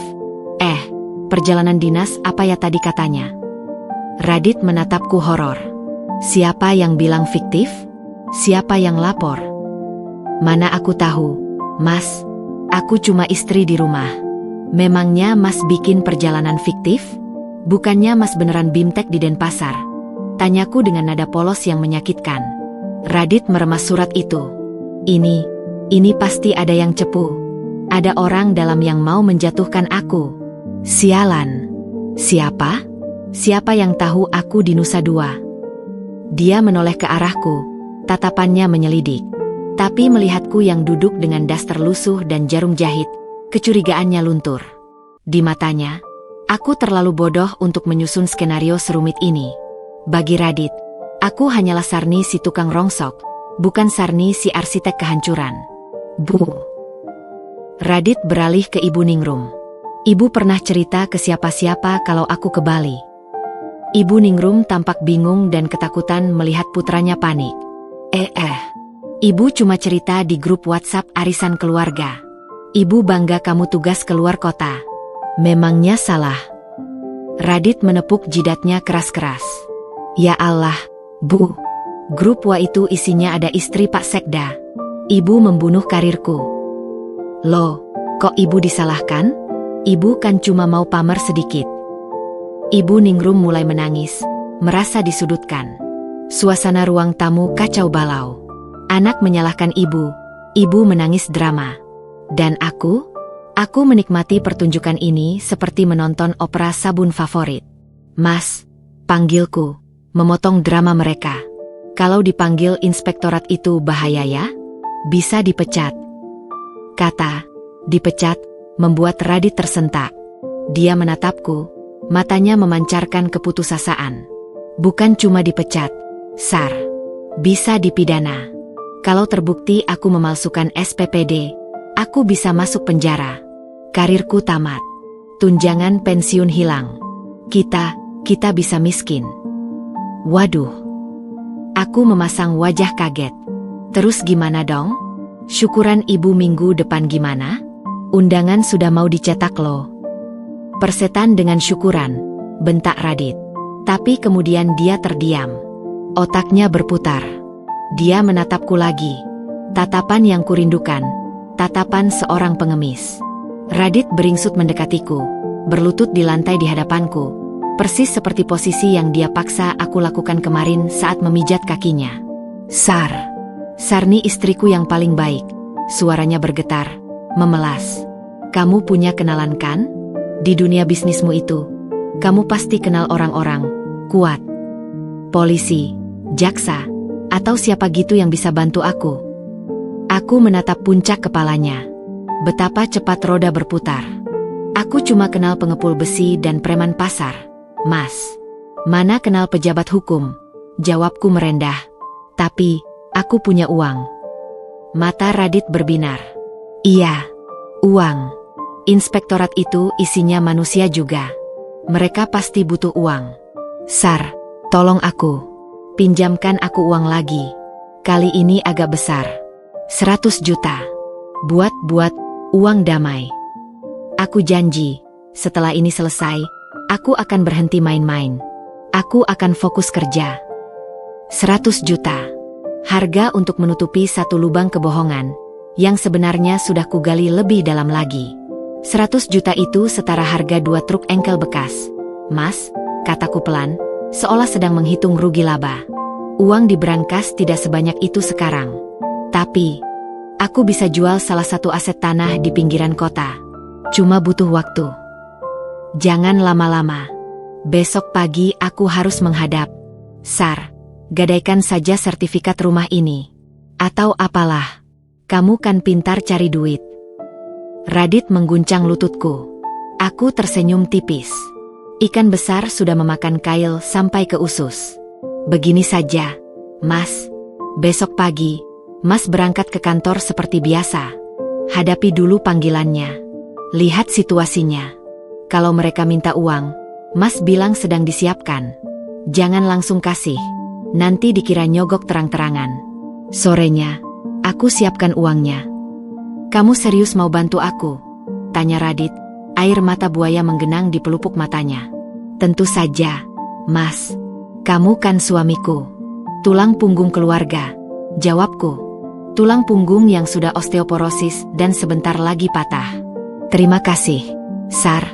Terima kasih. Radit memeluk kakiku, mencium lututku yang tertutup daster. Kamu penyelamatku. Ibu benar. Kamu memang istri yang berbakti. Dia bahkan tidak sanggup memujiku tanpa membawa nama ibunya. Sudah, Mas. Istirahat. Besok perang, kataku, melepaskan pelukannya. Radit bangkit, berjalan tertatih ke kamar mandi. Ibu Ningrum masih sesenggukan di sofa. Sarni. Panggil Ibu Ningrum pelan. Radit, benar-benar bisa dipenjara? Bisa, Bu. Kalau tidak ada uang pelicin, jawabku dingin. Jadi, sebaiknya Ibu mulai hemat. Jangan beli kebaya baru dulu. Uangnya mau dipakai buat nyelamatin leher anak Ibu. Ibu Ningrum terdiam, wajahnya pias. Ancaman kemiskinan lebih menakutkan baginya daripada ancaman neraka. Malam itu, saat Radit tidur gelisah di sampingku, mengigau memanggil nama Fania dalam tidurnya, aku tidak tidur. Aku membuka ponsel Nokiaku di bawah selimut. Pak Darmo, besok pagi standby di depan kantor dinas. Bawa kamera yang zoomnya bagus. Kalau ada keributan atau Radit dibawa mobil petugas, foto yang jelas. Dan satu pesan lagi untuk Pak Haryo, notarisku. Siapkan akta jual beli, AJB, untuk tanah dan bangunan rumah yang saya tempati sekarang. Masukkan ke dalam map yang sama dengan perjanjian utang kemarin. Besok sore, saya akan beli rumah mertua saya sendiri dengan harga diskon, anak durhaka. Radit berpikir 100 juta itu uang suap untuk inspektorat. Dia salah. 100 juta itu adalah harga yang dia tetapkan sendiri untuk menjual satu-satunya aset tersisa yang dibanggakan ibunya. Rumah warisan leluhur ini. Besok, Radit tidak akan menyuap siapapun. Karena bukti yang kukirimkan terlalu kuat untuk disuap. Besok, dia hanya akan menggali lubang kuburnya sendiri. Dan aku akan berdiri di atasnya, siap menimbun tanah. Selamat datang di neraka birokrasi, Mas. Senin pagi itu, aroma uang tunai mengalahkan aroma kopi di ruang tamu. Di atas meja jati, aku meletakkan 10 ikat uang pecahan 100.000 berwarna merah menyala. 100 juta rupiah. Tumpukan kertas yang bagi sebagian orang adalah impian. Tapi bagiku hanyalah omzet 2 hari lelang tembaga. Di seberang meja, Radit dan Ibu Ningrum menatap tumpukan uang itu seperti orang yang terdampar di gurun melihat oase. Mata mereka lapar, tapi juga ketakutan. Ini uangnya, Mas, kataku, memecah keheningan. 100 juta. Tunai. Cukup untuk membungkam mulut siapapun di inspektorat, kalau Mas pintar bicaranya. Radit mengulurkan tangan gemetar hendak menyentuh uang itu. Eits, tunggu dulu. Aku menahan tumpukan itu dengan telapak tanganku yang kasar. Aku mengeluarkan map biru dari bawah meja. Bukan map coklat sembarangan. Ini adalah map notaris resmi dengan logo Garuda emas di sampulnya. Di dalamnya, Pak Haryo sudah menyiapkan dokumen paling sakral, akta jual beli, AJB, dan surat kuasa jual mutlak. Tanda tangan dulu, Mas. Dan Ibu juga harus tanda tangan sebagai saksi dan ahli waris pemilik sertifikat asli. Radit mengerutkan kening, membaca judul dokumen itu. Akta jual beli? Sar, kamu gila? Aku minta pinjaman, bukan jual rumah. Ini rumah warisan Bapak. Mana bisa dijual begitu saja? Ibu Ningrum ikut histeris. Sarni, kamu mau mengusir kami? Dasar menantu kurang ajar. Kamu memanfaatkan kesempitan suamimu untuk merampok harta kami. Aku menatap mereka dengan sorot mata sedingin baja beku. Aku tidak gentar. Posisi tawar ada di tanganku. Siapa yang mau mengusir? Ini cuma pegangan, Bu. Jaminan. Namanya juga utang besar. Di dunia bisnis, tidak ada pinjaman 100 juta tanpa agunan. Kalau Mas Radit berhasil lolos dari inspektorat dan bisa kembalikan uangnya, kertas ini saya robek. Rumah tetap jadi milik Ibu. Aku berbohong. Di dalam hukum, sekali AJB ditandatangani di hadapan notaris atau kuasanya, kepemilikan berpindah. Tidak ada istilah batal karena lunas jika tidak ada perjanjian terpisah. Dan perjanjian itu tidak ada di map ini. Tapi Radit ragu. Keringat dingin mengalir di pelipisnya. Aku melirik jam dinding. Pukul 7.15. Mas, waktu berjalan. Inspektorat buka jam 8. Kalau Mas telat datang, mereka akan anggap Mas mangkir. Surat perintah penahanan bisa turun hari ini juga. Pikirkan, Mas. Lebih sayang rumah tua yang gentengnya bocor ini, atau sayang badan Mas mendekam di sel penjara bersama maling ayam? Radit menelan ludah. Bayangan penjara, tidur di lantai dingin, makan nasi cadong, dan kehilangan status PNS adalah teror psikologis yang efektif. Dia menatap ibunya. Bu, tanda tangan saja ya. Nanti Radit cari uang gantinya. Radit janji. Ini cuma sementara. Daripada Radit di penjara. Ibu Ningrum menangis. Air matanya melunturkan bedak tebalnya. Dia menatap sekeliling ruang tamu, menatap foto almarhum suaminya di dinding. Keangkuhan ningratnya runtuh di hadapan realitas hukum pidana. Ya Gusti, nasibku kok begini. Ratapnya, tapi tangannya meraih pulpen yang kusodorkan. Dengan tangan gemetar, Ibu Ningrum membubuhkan tanda tangan di atas materai. Disusul Radit. Sreet, sreet. Suara goresan pena itu terdengar sangat indah. Lebih indah dari suara mesin penghitung uang. Itu adalah suara perpindahan kekuasaan. Detik ini, secara de facto, rumah mewah bergaya kolonial ini, beserta tanah seluas 500 meter di pusat kota, telah menjadi milik Sarni, si tukang rongsok. Nilai aset, 5 miliar. Modal akuisisi, 100 juta. Profit, 4.900%. Transaksi terbaik dalam hidupku. Nah, gitu dong, kataku, menarik map itu cepat dan menyimpannya ke dalam tasku. Aku mendorong tumpukan uang itu ke arah Radit. Bawa uangnya. Selamat berjuang, Mas. Aku doakan sukses negosiasinya. Radit memasukkan uang itu ke dalam tas kerjanya dengan panik, tidak sempat menghitung lagi. Dia mencium tangan ibunya, mengabaikanku, lalu berlari keluar menuju mobil Innovanya. Ibu Ningrum masuk ke kamar, membanting pintu. Mungkin mau menangisi nasibnya yang harus menggadaikan harga diri leluhur kepada menantu yang dia benci. Aku duduk tenang, menyeduh kopi hitam, menunggu laporan pandangan mata dari mata-mata di lapangan. Pukul 10 pagi. Ponselku bergetar. Sebuah foto masuk dari nomor Pak Darmo. Foto itu diambil dari celah jendela ruang tunggu kantor inspektorat. Kualitasnya cukup jelas. Di dalam ruangan kaca itu, Radit duduk dengan posisi tubuh membungkuk, layu. Di hadapannya, 3 orang pemeriksa berseragam dinas menatapnya tajam. Di atas meja, amplop coklat, uang 100 juta dariku, tergeletak terbuka. Tapi bukan itu yang membuatku tersenyum. Di sudut ruangan, Duduk seorang wanita yang sedang menangis terseduh-seduh sambil menutupi wajahnya dengan tisu. Rambutnya burgundi. Gaun merah marun. Fania. Rupanya inspektorat bekerja cepat. Mereka tidak hanya memanggil Radit, mereka juga memanggil saksi kunci, yang namanya tercantum dalam manifest penerbangan dan bukti hotel yang kukirimkan. Ponselku berdering. Darmo menelepon. Lapor, Bu Bos. Situasi panas. Ceritakan, perintahku sambil menyeruput kopi. Tadi Pak Radit coba taruh amplop uang itu di meja ketua tim pemeriksa. Katanya, uang partisipasi. Tapi Pak Ketua malah marah besar. Bu, gebrak meja. Katanya itu gratifikasi dan percobaan penyuapan.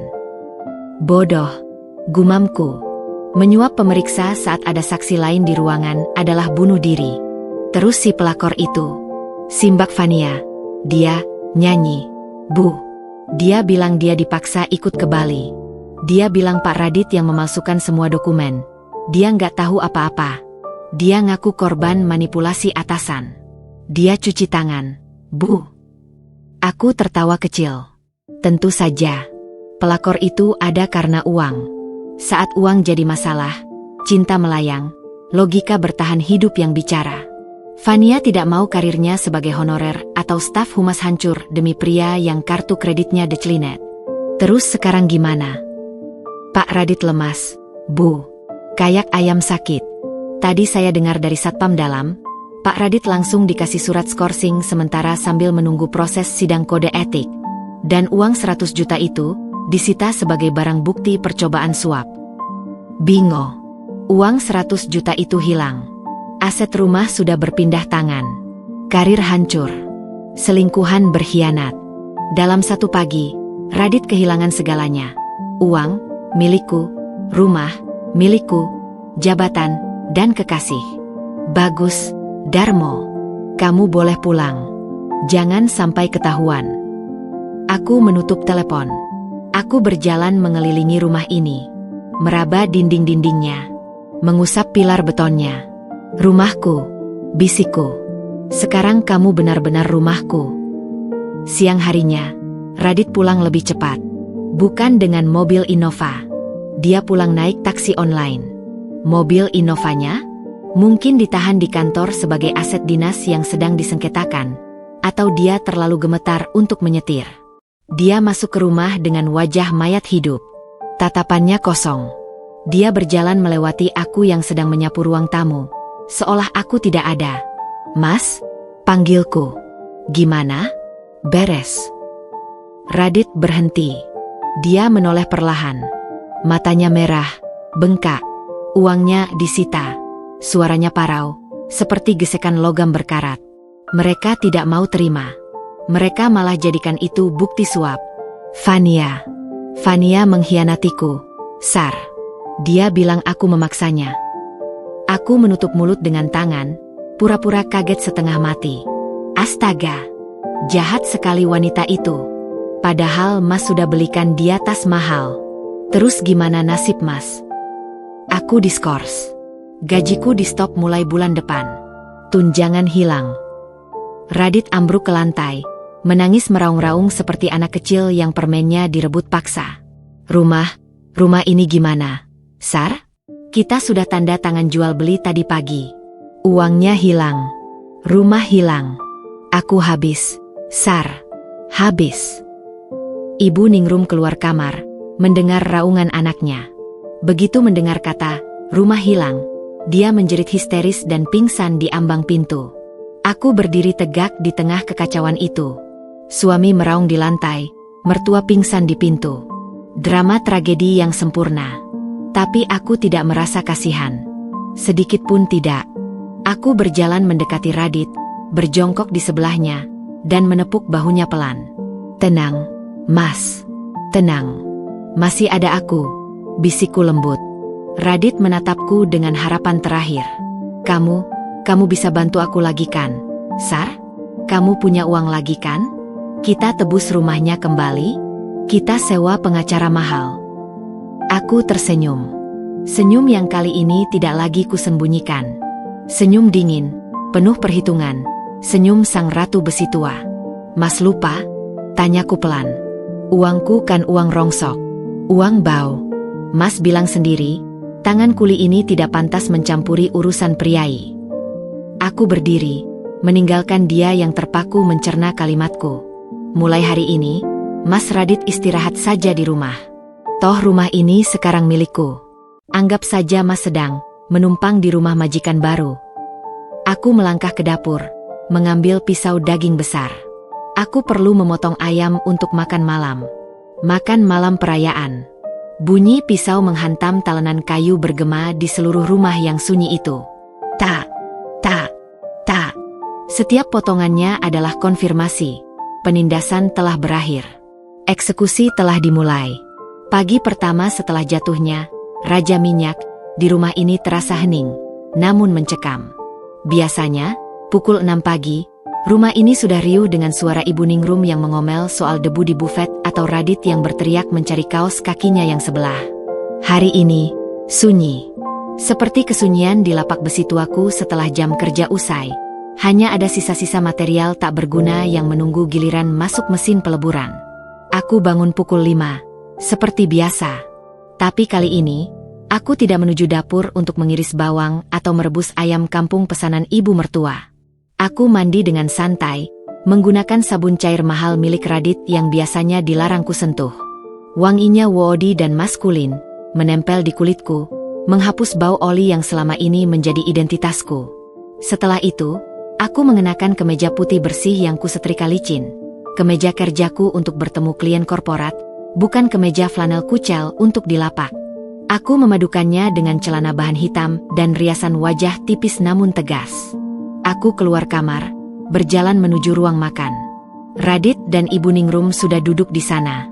Wajah mereka bengkak, mata sembab. Radit mengenakan kaos oblong lusuh dan celana pendek, seragam resmi bagi pria pengangguran yang baru saja kehilangan jabatannya. Ibu Ningrum masih memakai daster kemarin, rambut sanggulnya acak-acakan. Mereka duduk diam di depan meja makan yang kosong. Piring telungkup. Gelas kosong. Begitu melihatku keluar dengan pakaian rapi, mata Ibu Ningrum membelalak. Sarni, jam berapa ini? Kenapa meja masih kosong? Semburnya, refleks kebiasaan lama yang belum hilang. Kamu mau kami mati kelaparan? Radit lagi stres, butuh asupan gizi. Cepat masak. Aku tidak menjawab. Aku berjalan tenang menuju kepala meja, kursi yang biasanya diduduki Radit. Aku menarik kursi itu, bunyi kakinya berdecit di lantai marmer, lalu duduk dengan kaki disilang. Sarni, kamu tuli ya? Ibu suruh masak, teriak Ibu Ningrum lagi, suaranya parau. Aku menatapnya, tatapan datar tanpa emosi. Lalu aku mengambil ponselku, membuka aplikasi pesan antar makanan. Aku mau pesan bubur ayam spesial dari restoran di jalan utama. Pakai ati ampela dan telur pitan. Kalian mau? Tanyaku santai, mataku tetap fokus ke layar ponsel. Radit mengangkat kepala, bingung dengan perubahan nada bicaraku. Kamu tidak masak? Tidak, jawabku singkat. Gas habis. Dan aku malas beli. Lagi pula, mulai hari ini, catering harian di rumah ini sudah ditutup permanen karena defisit anggaran. Apa maksudmu defisit anggaran? Hardik Radit. Kamu kan punya uang. Kemarin kamu kasih 100 juta tunai. Uang yang Mas berikan cuma-cuma ke meja inspektorat. Potongku tajam. Itu uang perusahaan, Mas. Mas menghilangkannya dalam sekejap. Sekarang, neraca keuanganku merah. Jadi, aku harus efisiensi. Termasuk efisiensi memberi makan benalu. Kata benalu menggantung di udara, berat dan menyesakan. Wajah Ibu Ningrum memerah padam. Kurang ajar. Kamu sebut suamimu dan mertuamu benalu? Di rumah kami sendiri. Aku tertawa kecil. Tawa yang kering. Aku merogoh tas kerjaku yang kuletakkan di lantai, mengeluarkan map biru notaris yang kemarin mereka tanda tangani. Aku membukanya, mengambil salinan akta jual beli, AJB, dan sertifikat hak milik yang kini sudah ditempeli stiker notaris sebagai tanda dalam proses balik nama. Brak! Aku melempar berkas itu ke tengah meja, tepat di depan piring kosong mereka. Baca, Bu. Baca yang teliti, Mas Radit, perintahku. Radit mengambil kertas itu dengan tangan gemetar. Matanya memindai baris demi baris. Wajahnya semakin pucat saat membaca pasal tentang peralihan hak mutlak. Ini kan cuma jaminan, Sar, cicit Radit. Kamu bilang kemarin ini cuma pegangan kalau aku tidak bisa bayar utang. Betul. Dan faktanya, Mas tidak bisa bayar, kan? Uangnya disita. Gaji Mas di stop. Mas punya uang 100 juta sekarang untuk menebus kertas ini. Tanyaku menantang. Radit terdiam. Dia melirik dompetnya yang tergeletak di meja. Kosong. Bahkan kartu kreditnya sudah menjadi sampah plastik. Nah, karena Mas tidak punya uang, maka klausul eksekusi langsung berlaku. Sejak tanda tangan kemarin pagi, rumah ini, tanah, bangunan, dan segala isinya adalah aset milik CV Logam Jaya Abadi. Aku mencondongkan tubuh ke depan, menatap mata Ibu Ningrum yang terbelalak horor. Jadi, koreksi sedikit, Bu. Ini bukan rumah Ibu lagi. Ini rumah saya. Kalian berdua di sini statusnya adalah penumpang yang kebetulan saya berikan belas kasihan untuk menginap semalam. Ibu Ningrum memegang dadanya, napasnya tersengal. Kamu iblis, Sarni. Kamu menipu kami. Radit, lakukan sesuatu. Pukul dia. Usir dia. Radit tidak bergerak. Dia tahu dia kalah. Di atas kertas hitam putih bermaterai, hukum tidak memihak pada air mata janda ningrat, hukum memihak pada pemilik sertifikat. Radit tidak bisa mengusir pemilik rumah. Bu, jawabku dingin. Justru sebaliknya. Saya yang punya hak mengusir kalian. Hening. Ketakutan nyata mulai merayap di wajah mereka. Bayangan terusir dari rumah mewah ini dan harus tidur di kolong jembatan atau rumah susun kumuh adalah teror terbesar bagi mereka. Tapi, aku tidak sejahat itu. Lanjutku, memecah ketegangan, memberikan sedikit harapan palsu. Saya pebisnis profesional. Saya tidak membuang aset begitu saja, meskipun aset itu tidak produktif. Aku mengeluarkan selembar kertas lagi dari tas. Kertas yang baru kucetak tadi malam di printer kantor. Tagihan sewa, biaya hidup. Mulai hari ini, kita terapkan sistem profesional. Kalian boleh tinggal di sini, tapi ada aturannya. Aku menyodorkan kertas itu. Sewa kamar utama, AC 3 juta rupiah bulan. Sewa kamar belakang, non AC 1 juta rupiah bulan. Makan, 3x sehari. Menu standar 50.000 rupiah orang hari. Listrik air, sesuai meteran, token. Jasa cuci gosok, ditiadakan, mandiri. Silakan dipilih, kataku santai. Karena Mas Radit sedang tidak punya penghasilan, dan Ibu juga tidak punya pensiunan, saya sarankan kalian pindah ke kamar belakang. Kamar utama akan saya jadikan kantor cabang CV Logam Jaya Abadi. AC-nya boros. Kamar belakang, jerit Ibu Ningrum. Itu kamar pembantu. Kamar Mbak Yati. Sempit. Panas. Bau apek. Mbak Yati sudah saya berhentikan tadi pagi dan saya beri pesangon besar. Kamarnya kosong. Cukup untuk 2 orang kalau kasurnya diganti karpet. Jawabku. Mas Radit, aku beralih ke suamiku yang masih membisu. Gimana? Setuju? Atau mau angkat kaki sekarang? Silakan. Pintu terbuka lebar.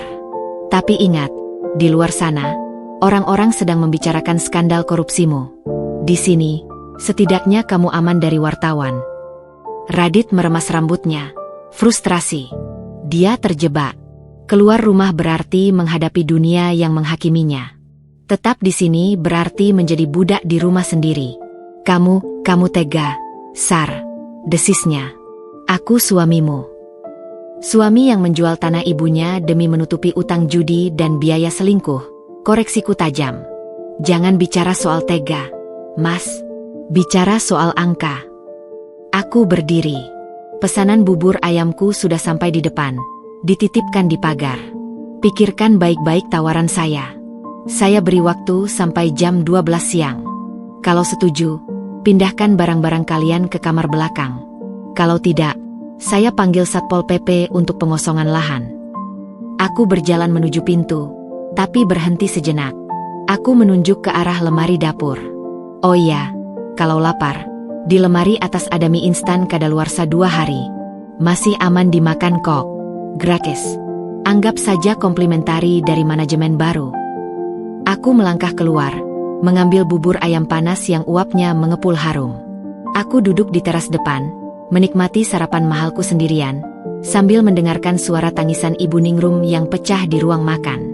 Suara tangisan itu terdengar seperti musik klasik di telingaku. Aku mengeluarkan ponsel Nokiaku lagi. Menelepon Darmo. Mo, kirim 2 anak buah ke rumah. Bawa karung goni. Siap, Bu. Buat apa? Buat angkut baju-baju bermerek dan keramik kristal di ruang tengah. Kita jual loakan. Lumayan buat nambah modal beli besi. Barang-barang itu tidak cocok ada di rumah pelayan. Hari ini, istana marmer ini resmi berubah fungsi. Bukan lagi hunian priai, tapi asrama pekerja. Dan mandornya adalah aku. Selamat datang di realita, Mas Radit. Di sini, harga dirimu dihitung per kilogram, dan saat ini, timbangannya menunjukkan angka 0. 3 hari telah berlalu sejak kudeta di meja makan. 3 hari yang cukup untuk mengubah seorang pangeran menjadi pengemis di rumahnya sendiri. Rumah ini sekarang terbagi menjadi 2 dunia yang kontras. Bagian depan, ruang tamu, ruang tengah, dan kamar utama adalah wilayah kekuasaanku. Udaranya sejuk oleh AC yang menyala 24 jam, lantainya bersih mengkilap, dan aroma kopi Arabica segar selalu tercium di pagi hari. Sementara itu, wilayah belakang, dapur kotor, area cuci, dan 1 kamar sempit bekas pembantu adalah ghetto baru bagi Radit dan Ibu Ningrum. Aku berdiri di balik pintu kaca yang memisahkan ruang tengah dan area belakang. Pintu itu kini kugembok dari sisi dalam. Kaca film gelap yang baru kupasang membuat aku bisa melihat mereka, tapi mereka tidak bisa melihatku. Seperti mengamati tikus laboratorium dalam kotak kaca. Pemandangan di sana menyedihkan, tapi memuaskan secara artistik. Radit sedang duduk di dingklik kayu kecil di dekat mesin cuci. Dia hanya memakai celana pendek kolor yang karetnya sudah longgar dan kaos kutang yang bolong di ketiak. Kemeja dinas dan jas mahalnya sudah tidak terlihat lagi, mungkin tertumpuk di dalam koper yang menjejali kamar sempit itu. Wajahnya yang dulu klimis kini ditumbuhi brewok kasar yang tidak terawat. Udara Surabaya hari ini mencapai 34 derajat Celcius. Di area belakang yang atapnya seng tanpa plafon, suhunya mungkin mendekati 40 derajat. Kipas angin kecil yang berputar di sudut ruangan hanya mengaduk udara panas, tidak mendinginkan apapun. Ibu Ningrum terbaring di atas tikar pandan yang digelar di lantai dapur. Dia menolak tidur di kamar bekas Mbak Yati karena katanya, bau keringat orang miskin. Padahal sekarang aroma tubuhnya sendiri sudah mulai mendekati aroma itu. Dia mengipasi dirinya dengan potongan kardus bekas mie instan. Matanya menatap langit-langit yang penuh sarang laba-laba dengan tatapan kosong. Panas. Radit, Ibu haus. Beli es teh, rintih Ibu Ningrum. Suaranya lemah, kehilangan daya ledak ningratnya. Radit menoleh dengan tatapan garang. Pakai uang apa, Bu? Uang di dompetku tinggal 20.000. Itu buat beli rokok nanti malam. Rokok terus. Ibumu ini dehidrasi. Minta air es sama Sarni di kulkas depan. Ibu gila? Pintu dikunci. Kalau aku ketuk-ketuk, nanti dia kasih tagihan lagi. Kemarin saja aku minta air galon 1 gelas, dia catat sebagai utang 5.000 perak. Aku tersenyum di balik kaca. Benar. Aku menerapkan sistem vending machine manual. Tidak ada yang gratis. Kapitalisme mengajarkan bahwa kelangkaan menciptakan nilai, dan saat ini, air dingin adalah komoditas paling bernilai bagi mereka. Tiba-tiba, suara deru mesin diesel meraung di depan rumah. Aku berjalan santai membuka pintu depan. 2 truk Fuso berwarna kuning butut dengan bak terbuka penuh muatan masuk mundur ke halaman rumah mewah ini. Roda-roda besarnya melindas rumput gajah mini yang dulu dirawat Ibu Ningrum dengan penuh cinta. Asap knalpot hitam mengepul, menodai pilar-pilar putih gaya Romawi di teras. Darmo melompat turun dari kabin truk. Siang, Bu Bos. Sesuai pesanan. 5 ton besi siku bekas bongkaran pabrik gula. Teriaknya, Suaranya menggelegar mengalahkan suara burung perkutut peliharaan almarhum bapak mertua. Bagus, Mo. Tumpuk di garasi carport. Mobil Innovanya keluarkan saja. Parkir di pinggir jalan. Garasi ini sekarang jadi gudang sortir A. Perintahku. Siap. Wow, anak-anak, turunkan. Jangan takut lecet keramiknya. Keramik bisa diganti, besi lebih mahal. Para kuli angkut bertelanjang dada mulai bekerja. Mereka melempar batangan-batangan besi berkarat itu ke lantai carport yang berlapis batu alam andesit. Terang. Bruk. Kelitik. Suara logam beradu dengan batu menciptakan simfoni kehancuran yang bising. Debu karat beterbangan, menempel di dinding, di jendela, dan masuk ke celah-celah ventilasi. Dari arah belakang, terdengar gedoran pintu kaca. Radit muncul, wajahnya menempel di kaca, matanya melotot horor melihat istananya diubah menjadi lapak rongsokan. Aku membuka kunci pintu kaca itu perlahan, membiarkan dia keluar sedikit ke area transisi. Sarni, kamu gila ya? Teriak Radit, suaranya serak kalah oleh suara truk. Itu carport mahal. Batu alam itu impor dari Italia. Kenapa kamu tumpuk besi karatan di situ? Tetangga bisa lihat. Malu, Sar. Malu. Aku menatapnya sambil melipat tangan di dada. Aku memakai masker medis untuk menutupi hidung dari debu, kemewahan yang tidak dimiliki Radit. Malu sama siapa? Mas? Tetangga? Tetangga sudah tahu kalau kamu diskors dari kantor karena kasus korupsi dan perzinahan. Berita di koran lokal pagi ini sudah memuat inisialmu. Oknum pejabat R diduga palsukan SPPD. Jadi, besi tua ini justru menolongmu. Orang akan mengira rumah ini sudah dijual ke pengepul besi. Jadi mereka tidak akan menyangka kamu masih bersembunyi di sini seperti tikus. Wajah Radit pias. Berita sudah masuk koran. Halaman 4. Kolom kriminal. Mau baca? Biaya sewa koran Rp2.000 per jam. Radit mundur selangkah, kakinya lemas. Dan soal batu alam Italia itu, lanjutku, menunjuk lantai garasi yang kini mulai retak tertimpa besi. Itu asetku. Terserah aku mau pakai buat apa. Daripada nganggur cuma buat parkir mobil kreditan yang macet, mending jadi gudang. Sewa gudang di luar mahal, Mas. Efisiensi. Radit menatap para kuli yang bekerja kasar. Salah satu kuli, pria bertato naga di lengan, menyeringai ke arah Radit. Dia mengenali Radit sebagai suami bos, yang dulu sering memandang jijik padanya saat datang ke lapak. Wow, Pak Radit. Sehat, Pak? Sini bantuin angkat. Lumayan buat ngelatih otot, biar nggak lemes kayak pejabat korup. Ledek kuli itu, disambut tawa membahana teman-temannya. Wajah Radit merah padam. Penghinaan ini lebih tajam daripada pisau. Dia, Radit sang priai, diledek oleh kuli panggul di rumahnya sendiri. Dia berbalik menatapku, matanya berkaca-kaca penuh kebencian dan ketidakberdayaan. Kamu benar-benar menikmati ini ya, Sar? Kamu dendam karena aku selingkuh? Kamu mau menghancurkan mentalku? Dendam. Aku tertawa kecil. Mas, dendam itu emosional. Ini bisnis. Aku cuma memaksimalkan potensi aset. Rumah ini luas, strategis. Sayang kalau cuma dipakai untuk memelihara gengsi. Aku merogoh saku celanaku, mengeluarkan selembar uang Rp50.000 berwarna biru. Ngomong-ngomong, Mas, daripada Mas bengong nontonin orang kerja dan bikin ibu dehidrasi, saya ada tawaran kerja. Freelance. Radit menatap uang biru itu. Jakunnya naik turun. Dia lapar. Aku tahu stok mie instan kadaluarsa di lemari belakang sudah habis tadi pagi. Kerja apa? Tanyanya lirih. Harga dirinya sudah setipis tisu toilet basah. Itu. Aku menunjuk tumpukan baut dan mur berkarat yang tercecer dari truk. Baut-baut itu harus disortir berdasarkan ukuran. 12 mili, 14 mili, dan 17 mili. Pisahkan yang dratnya masih bagus dan yang sudah dol. Upahnya Rp50.000 per karung. Radit menatap tumpukan baut kotor itu.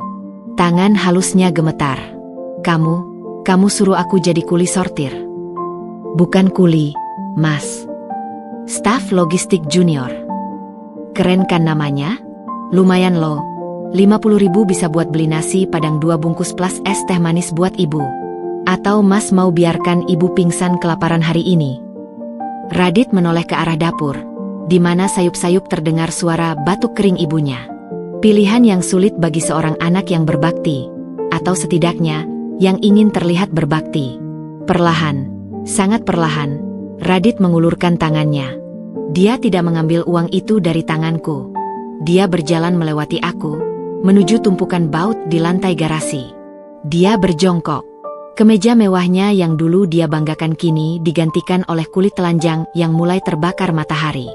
Tangan yang dulu memegang pena tanda tangan proyek, kini memungut sebuah baut hitam beroli.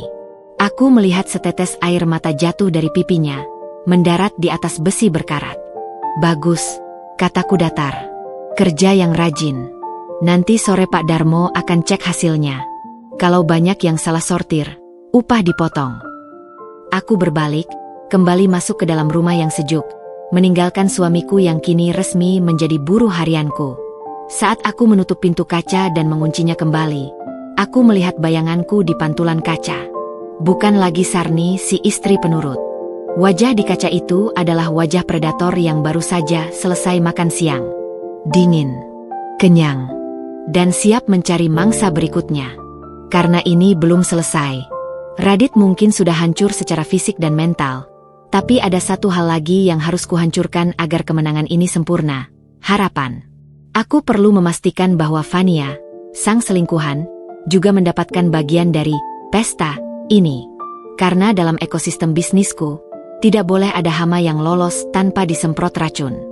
Matahari Surabaya tidak pernah mengenal belas kasihan, terutama bagi mereka yang tidak lagi dilindungi oleh dinding beton berpendingin udara.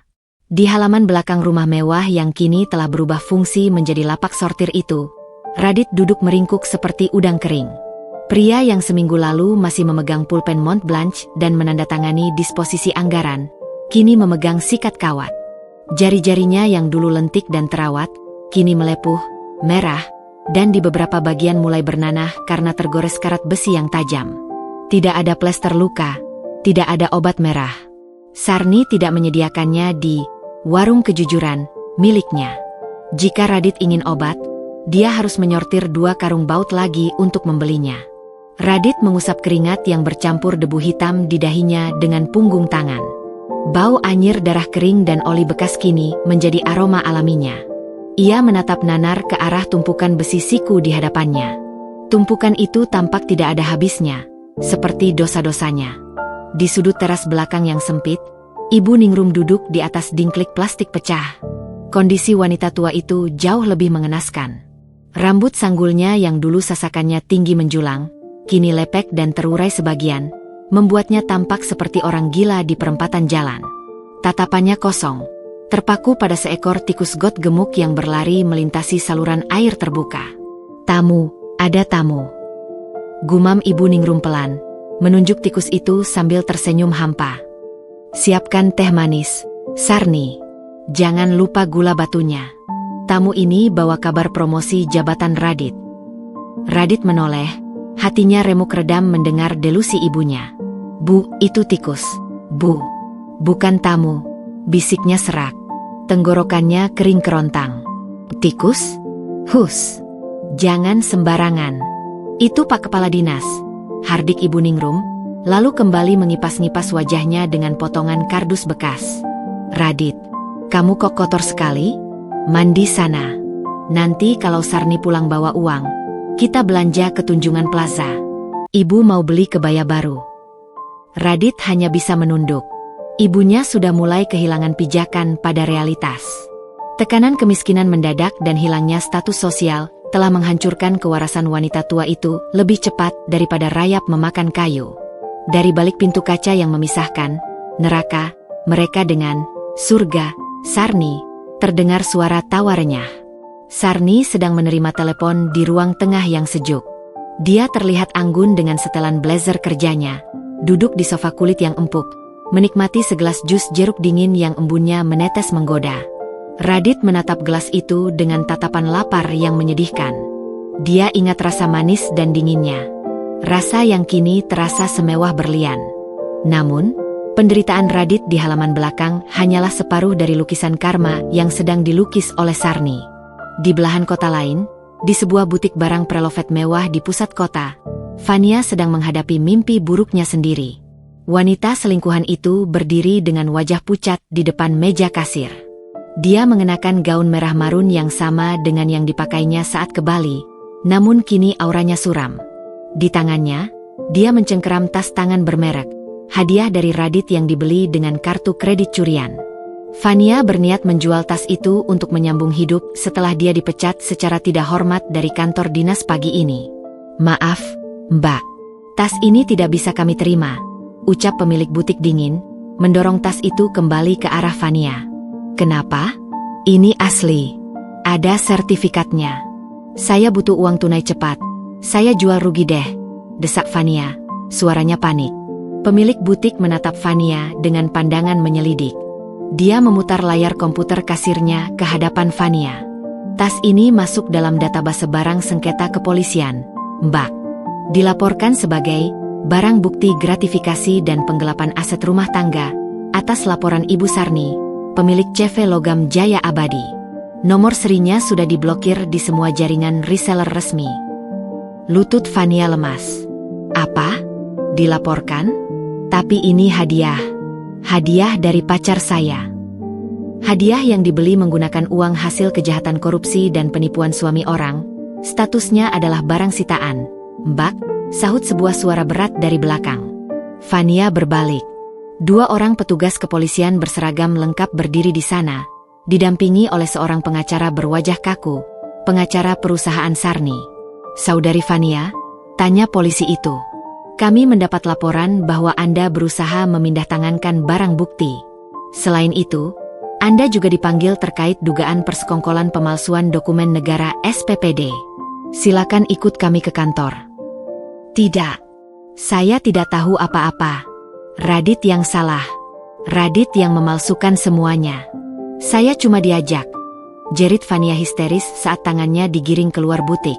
Pengunjung mal yang ramai segera mengeluarkan ponsel mereka. Kilatan lampu kilat dan rekaman video amatir menangkap momen memalukan itu. Dalam hitungan menit, wajah Fania yang menangis sambil diseret polisi tersebar di media sosial lokal dengan takarir. "Pelakor kena batunya. Terciduk jual tas hasil korupsi." Di halaman belakang rumah Sarni, Radit sedang beristirahat sejenak, mencuri waktu untuk membuka ponselnya yang layarnya retak. Dia menumpang sinyal wifi tetangga yang bocor sedikit ke area belakang. Notifikasi media sosialnya meledak.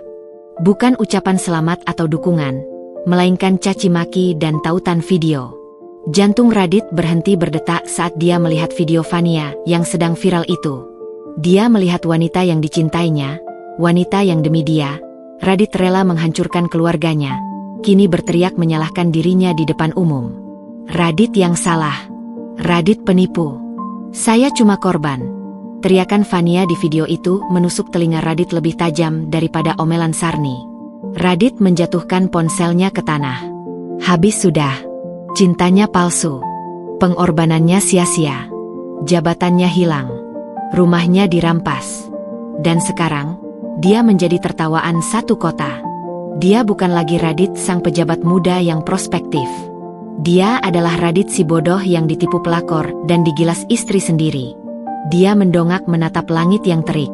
Air matanya mengalir, bercampur dengan debu besi di pipinya, menciptakan jalur hitam yang mengerikan di wajahnya. Di balik jendela kaca, Sarni berdiri mengamati. Dia tidak tersenyum. Wajahnya datar, tanpa ekspresi. Dia melihat suaminya menangis, melihat mertuanya berbicara dengan tikus, dan dia tahu berita tentang Fania sudah sampai ke telinga Radit. Bagi Sarni, ini bukan lagi tentang kepuasan emosional. Ini adalah audit forensik kehidupan. Dia sedang memisahkan mana aset, mana liabilitas, dan mana sampah yang harus dibuang. Radit dan keluarganya telah diklasifikasikan sebagai limbah B3, bahan berbahaya dan beracun, yang harus dinetralkan sebelum dibuang ke tempat pembuangan akhir. Sarni mengetuk kaca jendela dengan kuku jarinya yang sekarang terawat rapi. Tuk, tuk, tuk. Radit menoleh, matanya bertemu dengan mata Sarni. Sarni menunjuk jam tangannya. lalu menunjuk tumpukan baut yang belum selesai disortir. Isyarat tanpa suara yang jelas. Waktu istirahat habis. Kembali kerja, budak. Radit, dengan sisa-sisa tenaga dan harga diri yang sudah menjadi debu, kembali memungut sikat kawatnya. Dia menggosok besi itu dengan air mata yang terus mengalir, menyadari bahwa neraka bukanlah tempat api yang menyala-nyala di akhirat, melainkan halaman belakang rumahnya sendiri, di bawah pengawasan istri yang dulu dia anggap remeh. Keadilan telah ditegakkan, bukan dengan palu hakim, melainkan dengan palu godam tukang rongsok. Dan palu itu baru saja menghantam kepala Radit sampai hancur berkeping-keping. 6 bulan telah berlalu sejak badai inspektorat meluluhlantakkan Menara Gading keluarga Gunawan. Di dunia luar, nama Radit telah terkubur oleh skandal-skandal baru yang lebih segar. Namun di dalam halaman belakang rumah yang kini beralih fungsi menjadi gudang sortir skrap logam itu, waktu seolah berhenti pada titik nadir kesengsaraan. Rumah mewah kolonial itu kini tidak lagi memancarkan aroma bunga melati atau parfum impor. Seluruh fasad depannya telah tertutup oleh gunungan blok mesin berkarat dan tumpukan seng yang menjulang tinggi, menciptakan labirin besi yang menyesakan. Sarni, yang kini dikenal di kalangan eksportir baja sebagai The Iron Lady, telah mengubah istana itu menjadi pusat logistik limbah B3 paling efisien di wilayah tersebut.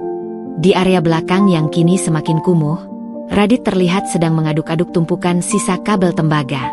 Tubuhnya yang dulu berisi dan tegap kini tinggal kulit membungkus tulang. Tidak ada lagi seragam dinas coklat yang licin. Yang tersisa hanyalah kaos dalam yang sudah berubah warna menjadi abu-abu terkena debu karbon dan celana kain yang robek di bagian lutut. Ia bukan lagi seorang pria. Ia adalah residu dari sebuah kegagalan sistematis.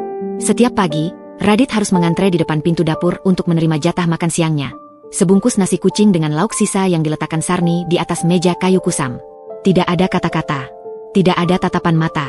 Sarni hanya lewat dengan sepatu boots keseluruhannya yang berdentum di lantai marmer, membawa tas kerja kulit buaya menuju mobil mewah barunya, meninggalkan suaminya yang sedang memungut butiran nasi yang jatuh ke lantai. Radit Air House. Suara parau itu datang dari arah sudut tempat cuci. Ibu Ningrum terbaring di atas bel-bel bambu reot. Kondisi mentalnya telah hancur total. Ia sering terlihat berbicara dengan bayangannya sendiri di tembok yang berlumut, mengenakan kain jarik lusuh yang sudah tak layak pakai. Delusinya tentang terah Mangkunegaran kini telah berganti menjadi ketakutan primal akan rasa lapar. Baginya, Sarni bukan lagi menantu yang rendah, melainkan sosok dewa penguasa yang memegang kunci gudang makanan. Suatu sore, sebuah mobil polisi berhenti di depan gerbang yang kini dipenuhi coretan kapur angka-angka timbangan. Seorang petugas turun, membawa berkas putusan pengadilan. Radit mendekat dengan langkah tertatih, berharap ada kabar tentang sisa asetnya yang mungkin bisa diselamatkan. Namun, harapannya hancur seketika saat melihat isi surat itu. Saudara Radit Gunawan, ucap petugas itu dingin. Berdasarkan putusan ingkrah, Anda dijatuhi hukuman tambahan berupa pengembalian kerugian negara sebesar 1 miliar rupiah. Karena aset rumah ini telah beralih kepemilikan kepada pihak ketiga sebelum kasus ini mencuat, maka harta tersebut tidak bisa disita negara. Petugas itu menatap Radit dengan jijik. Namun, karena saudara tidak memiliki aset lain, saudara wajib menjalani hukuman subsidiar penjara selama 2 tahun sebagai pengganti denda tersebut. Kami akan menjemput Anda besok pagi pukul 8. Radit terduduk di atas genangan air hujan yang bercampur oli bekas. Ia menatap surat itu, lalu menatap ke arah jendela lantai 2, tempat Sarni berdiri diam sambil menyesap teh mahalnya. Sarni tahu semua ini akan terjadi. Ia telah merancang agar rumah itu aman dalam genggamannya sebelum pengadilan menyentuhnya, sekaligus membiarkan Radit menghadapi kehancuran hukum sendirian. Malam itu, di bawah temaram lampu bohlam 5 watt yang berkedip-kedip, Radit mencoba merayap menuju pintu kaca yang memisahkan areanya dengan area Sarni. Ia mengetuk kaca itu dengan kuku-kukunya yang hitam dan pecah. "Sarni, tolong, aku mohon," isaknya. Suaranya terendam oleh suara hujan. "Jangan biarkan aku di penjara. Jual saja 1 truk besimu untuk bayar dendaku. Aku janji akan jadi budakmu seumur hidup. Aku akan bersihkan semua karatan itu dengan tanganku sendiri." Pintu kaca itu terbuka sedikit. Sarni muncul, namun ia tidak membukanya sepenuhnya. Ia hanya melemparkan sebuah tas plastik berisi pakaian bekas Radit dan sebuah amplop kecil. Di dalam amplop itu ada uang 500.000. Suara Sarni terdengar seperti gesekan pisau di atas kaca. "Gunakan untuk biaya hidup Ibu Ningrum selama kamu di dalam penjara. Aku sudah menyewa panti jompo kelas bawah di pinggiran kota untuknya. Setidaknya dia tidak akan mati kelaparan di jalanan." "Terus aku? Bagaimana dengan aku, Sar?" tanya Radit dengan air mata yang terus mengalir. Sarni menatapnya dengan tatapan yang paling dingin yang pernah ada di dunia ini. Kamu adalah limbah yang sudah tidak bisa didaur ulang, Radit, jawab Sarni datar. Dalam bisnisku, barang yang tidak punya nilai jual hanya punya satu tempat, TPA, tempat pembuangan akhir. Sarni menutup pintu itu kembali dan menguncinya. Ia mematikan lampu ruang tengah, membiarkan Radit dalam kegelapan total, hanya ditemani suara batuk ibunya yang semakin melemah dan aroma besi tua yang kian mencekik. Radit merangkul lututnya di kegelapan. Ia menyadari bahwa selama ini ia telah menindas naga yang sedang tertidur. Dan kini naga itu telah bangun hanya untuk memastikan ia tidak punya tempat lagi untuk sekadar bernapas. Esok pagi, ia akan dibawa ke sel penjara yang sempit, meninggalkan rumah yang dulu ia banggakan, yang kini telah sepenuhnya menjadi monumen kejayaan istrinya, sang ratu besi tua yang tak punya ampun. Pagi itu, langit Surabaya tampak bersih, seolah-olah seluruh polusi dan debu industri telah tersapu oleh hujan semalam. Di depan kediaman mewah yang kini telah bersih dari gunungan besi tua, karena operasional utama telah dipindahkan ke lahan industri seluas 20 hektar di luar kota, sebuah mobil mewah meluncur pelan keluar dari gerbang otomatis yang kokoh. Sarni duduk di kursi belakang dengan keanggunan yang mematikan. Ia mengenakan setelan jas bisnis berwarna hijau emerald yang mencerminkan kekuatan dan kemakmuran. Tangannya yang dulu kasar dan dipenuhi oli kini terawat sempurna, menggenggam sebuah tablet yang menampilkan grafik kenaikan saham perusahaannya di pasar komoditas internasional. Ia menoleh sekilas ke arah jendela, menatap rumah kolonial itu untuk terakhir kalinya. Rumah itu baru saja selesai direnovasi total. Tidak ada lagi jejak-jejak feodal keluarga Gunawan di sana. Sarni telah menghapus setiap inci kenangan pahit itu dengan cat dinding yang baru dan interior minimalis yang modern. Kita ke pelabuhan sekarang, Bu Bos? Tanya Darmo, yang kini tampil rapi dengan seragam pengawal pribadi yang gagah. Ya, Darmo. Kita lihat pengapalan 10.000 ton baja olahan kita ke Jepang, jawab Sarni, suaranya jernih dan penuh otoritas. Dalam perjalanannya, mobil itu melewati sebuah bangunan tua dengan cat yang mengelupas di pinggiran kota. Panti Jompo Kasih Mulia. Sarni melihat dari balik kaca film mobilnya yang gelap. Di teras panti yang sempit, seorang wanita tua dengan rambut putih yang berantakan duduk di kursi roda, terus-menerus mengipasi dirinya dengan potongan kardus bekas. Itu adalah Ibu Ningrum, yang kini hidup dalam dunia halusinasinya sendiri, masih menunggu teh manis dan hormat yang tidak akan pernah datang lagi. Sarni tidak meminta Darmo untuk berhenti. Ia bahkan tidak merasa perlu untuk sekadar menghela napas kasihan. Baginya, Ibu Ningrum hanyalah bagian dari mesin lama yang sudah aus dan tidak layak diperbaiki. Setengah jam kemudian, mobil tiba di dermaga ekspor pelabuhan Tanjung Perak. Di sana, ribuan ton logam yang telah didaur ulang siap dikirim ke seluruh dunia. Di antara keriuhan alat berat dan klakson kapal, Sarni melihat pemandangan yang menarik perhatiannya. Di pojok dermaga, di bawah pengawasan ketat petugas lapas, sekelompok narapidana berbaju oranye sedang membersihkan sisa-sisa karat di lantai dermaga. Di antara mereka, ada seorang pria yang tampak paling lemah. Tubuhnya bungkuk, kepalanya botak pelontos, dan tangannya yang gemetar memegang sekop besi. Itu adalah Radit. Radit mendongak saat mobil mewah Sarni melintas. Selama beberapa detik, mata mereka bertemu. Radit menatap dengan sorot mata penuh permohonan, kehancuran, dan penyesalan yang terlambat. Ia melihat wanita yang dulu ia sebut tukang rongsok, kini berdiri di puncak dunia. Sementara dirinya sendiri benar-benar menjadi rongsokan manusia. Sarni tidak memberikan reaksi apapun. Ia tidak tersenyum kemenangan, tidak juga menunjukkan kemarahan.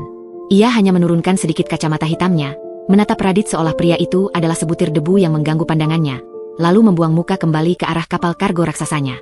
Bagi Sarni, dendam sudah basi. Radit telah mencapai nilai likuidasinya yang paling rendah. Sarni melangkah turun dari mobil, berjalan menuju ujung dermaga. Angin laut yang kencang menerpa rambutnya. Ia berdiri tegak, menatap luasnya samudera di hadapannya. Ia telah berhasil membuktikan teorinya, bahwa nilai sejati seseorang bukan ditentukan oleh warisan darah atau jabatan semu, melainkan oleh hasil nyata dari kerja keras dan ketangguhan mental.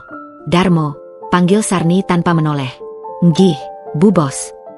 Hapus semua file lama tentang rumah dan keluarga itu dari arsip pusat.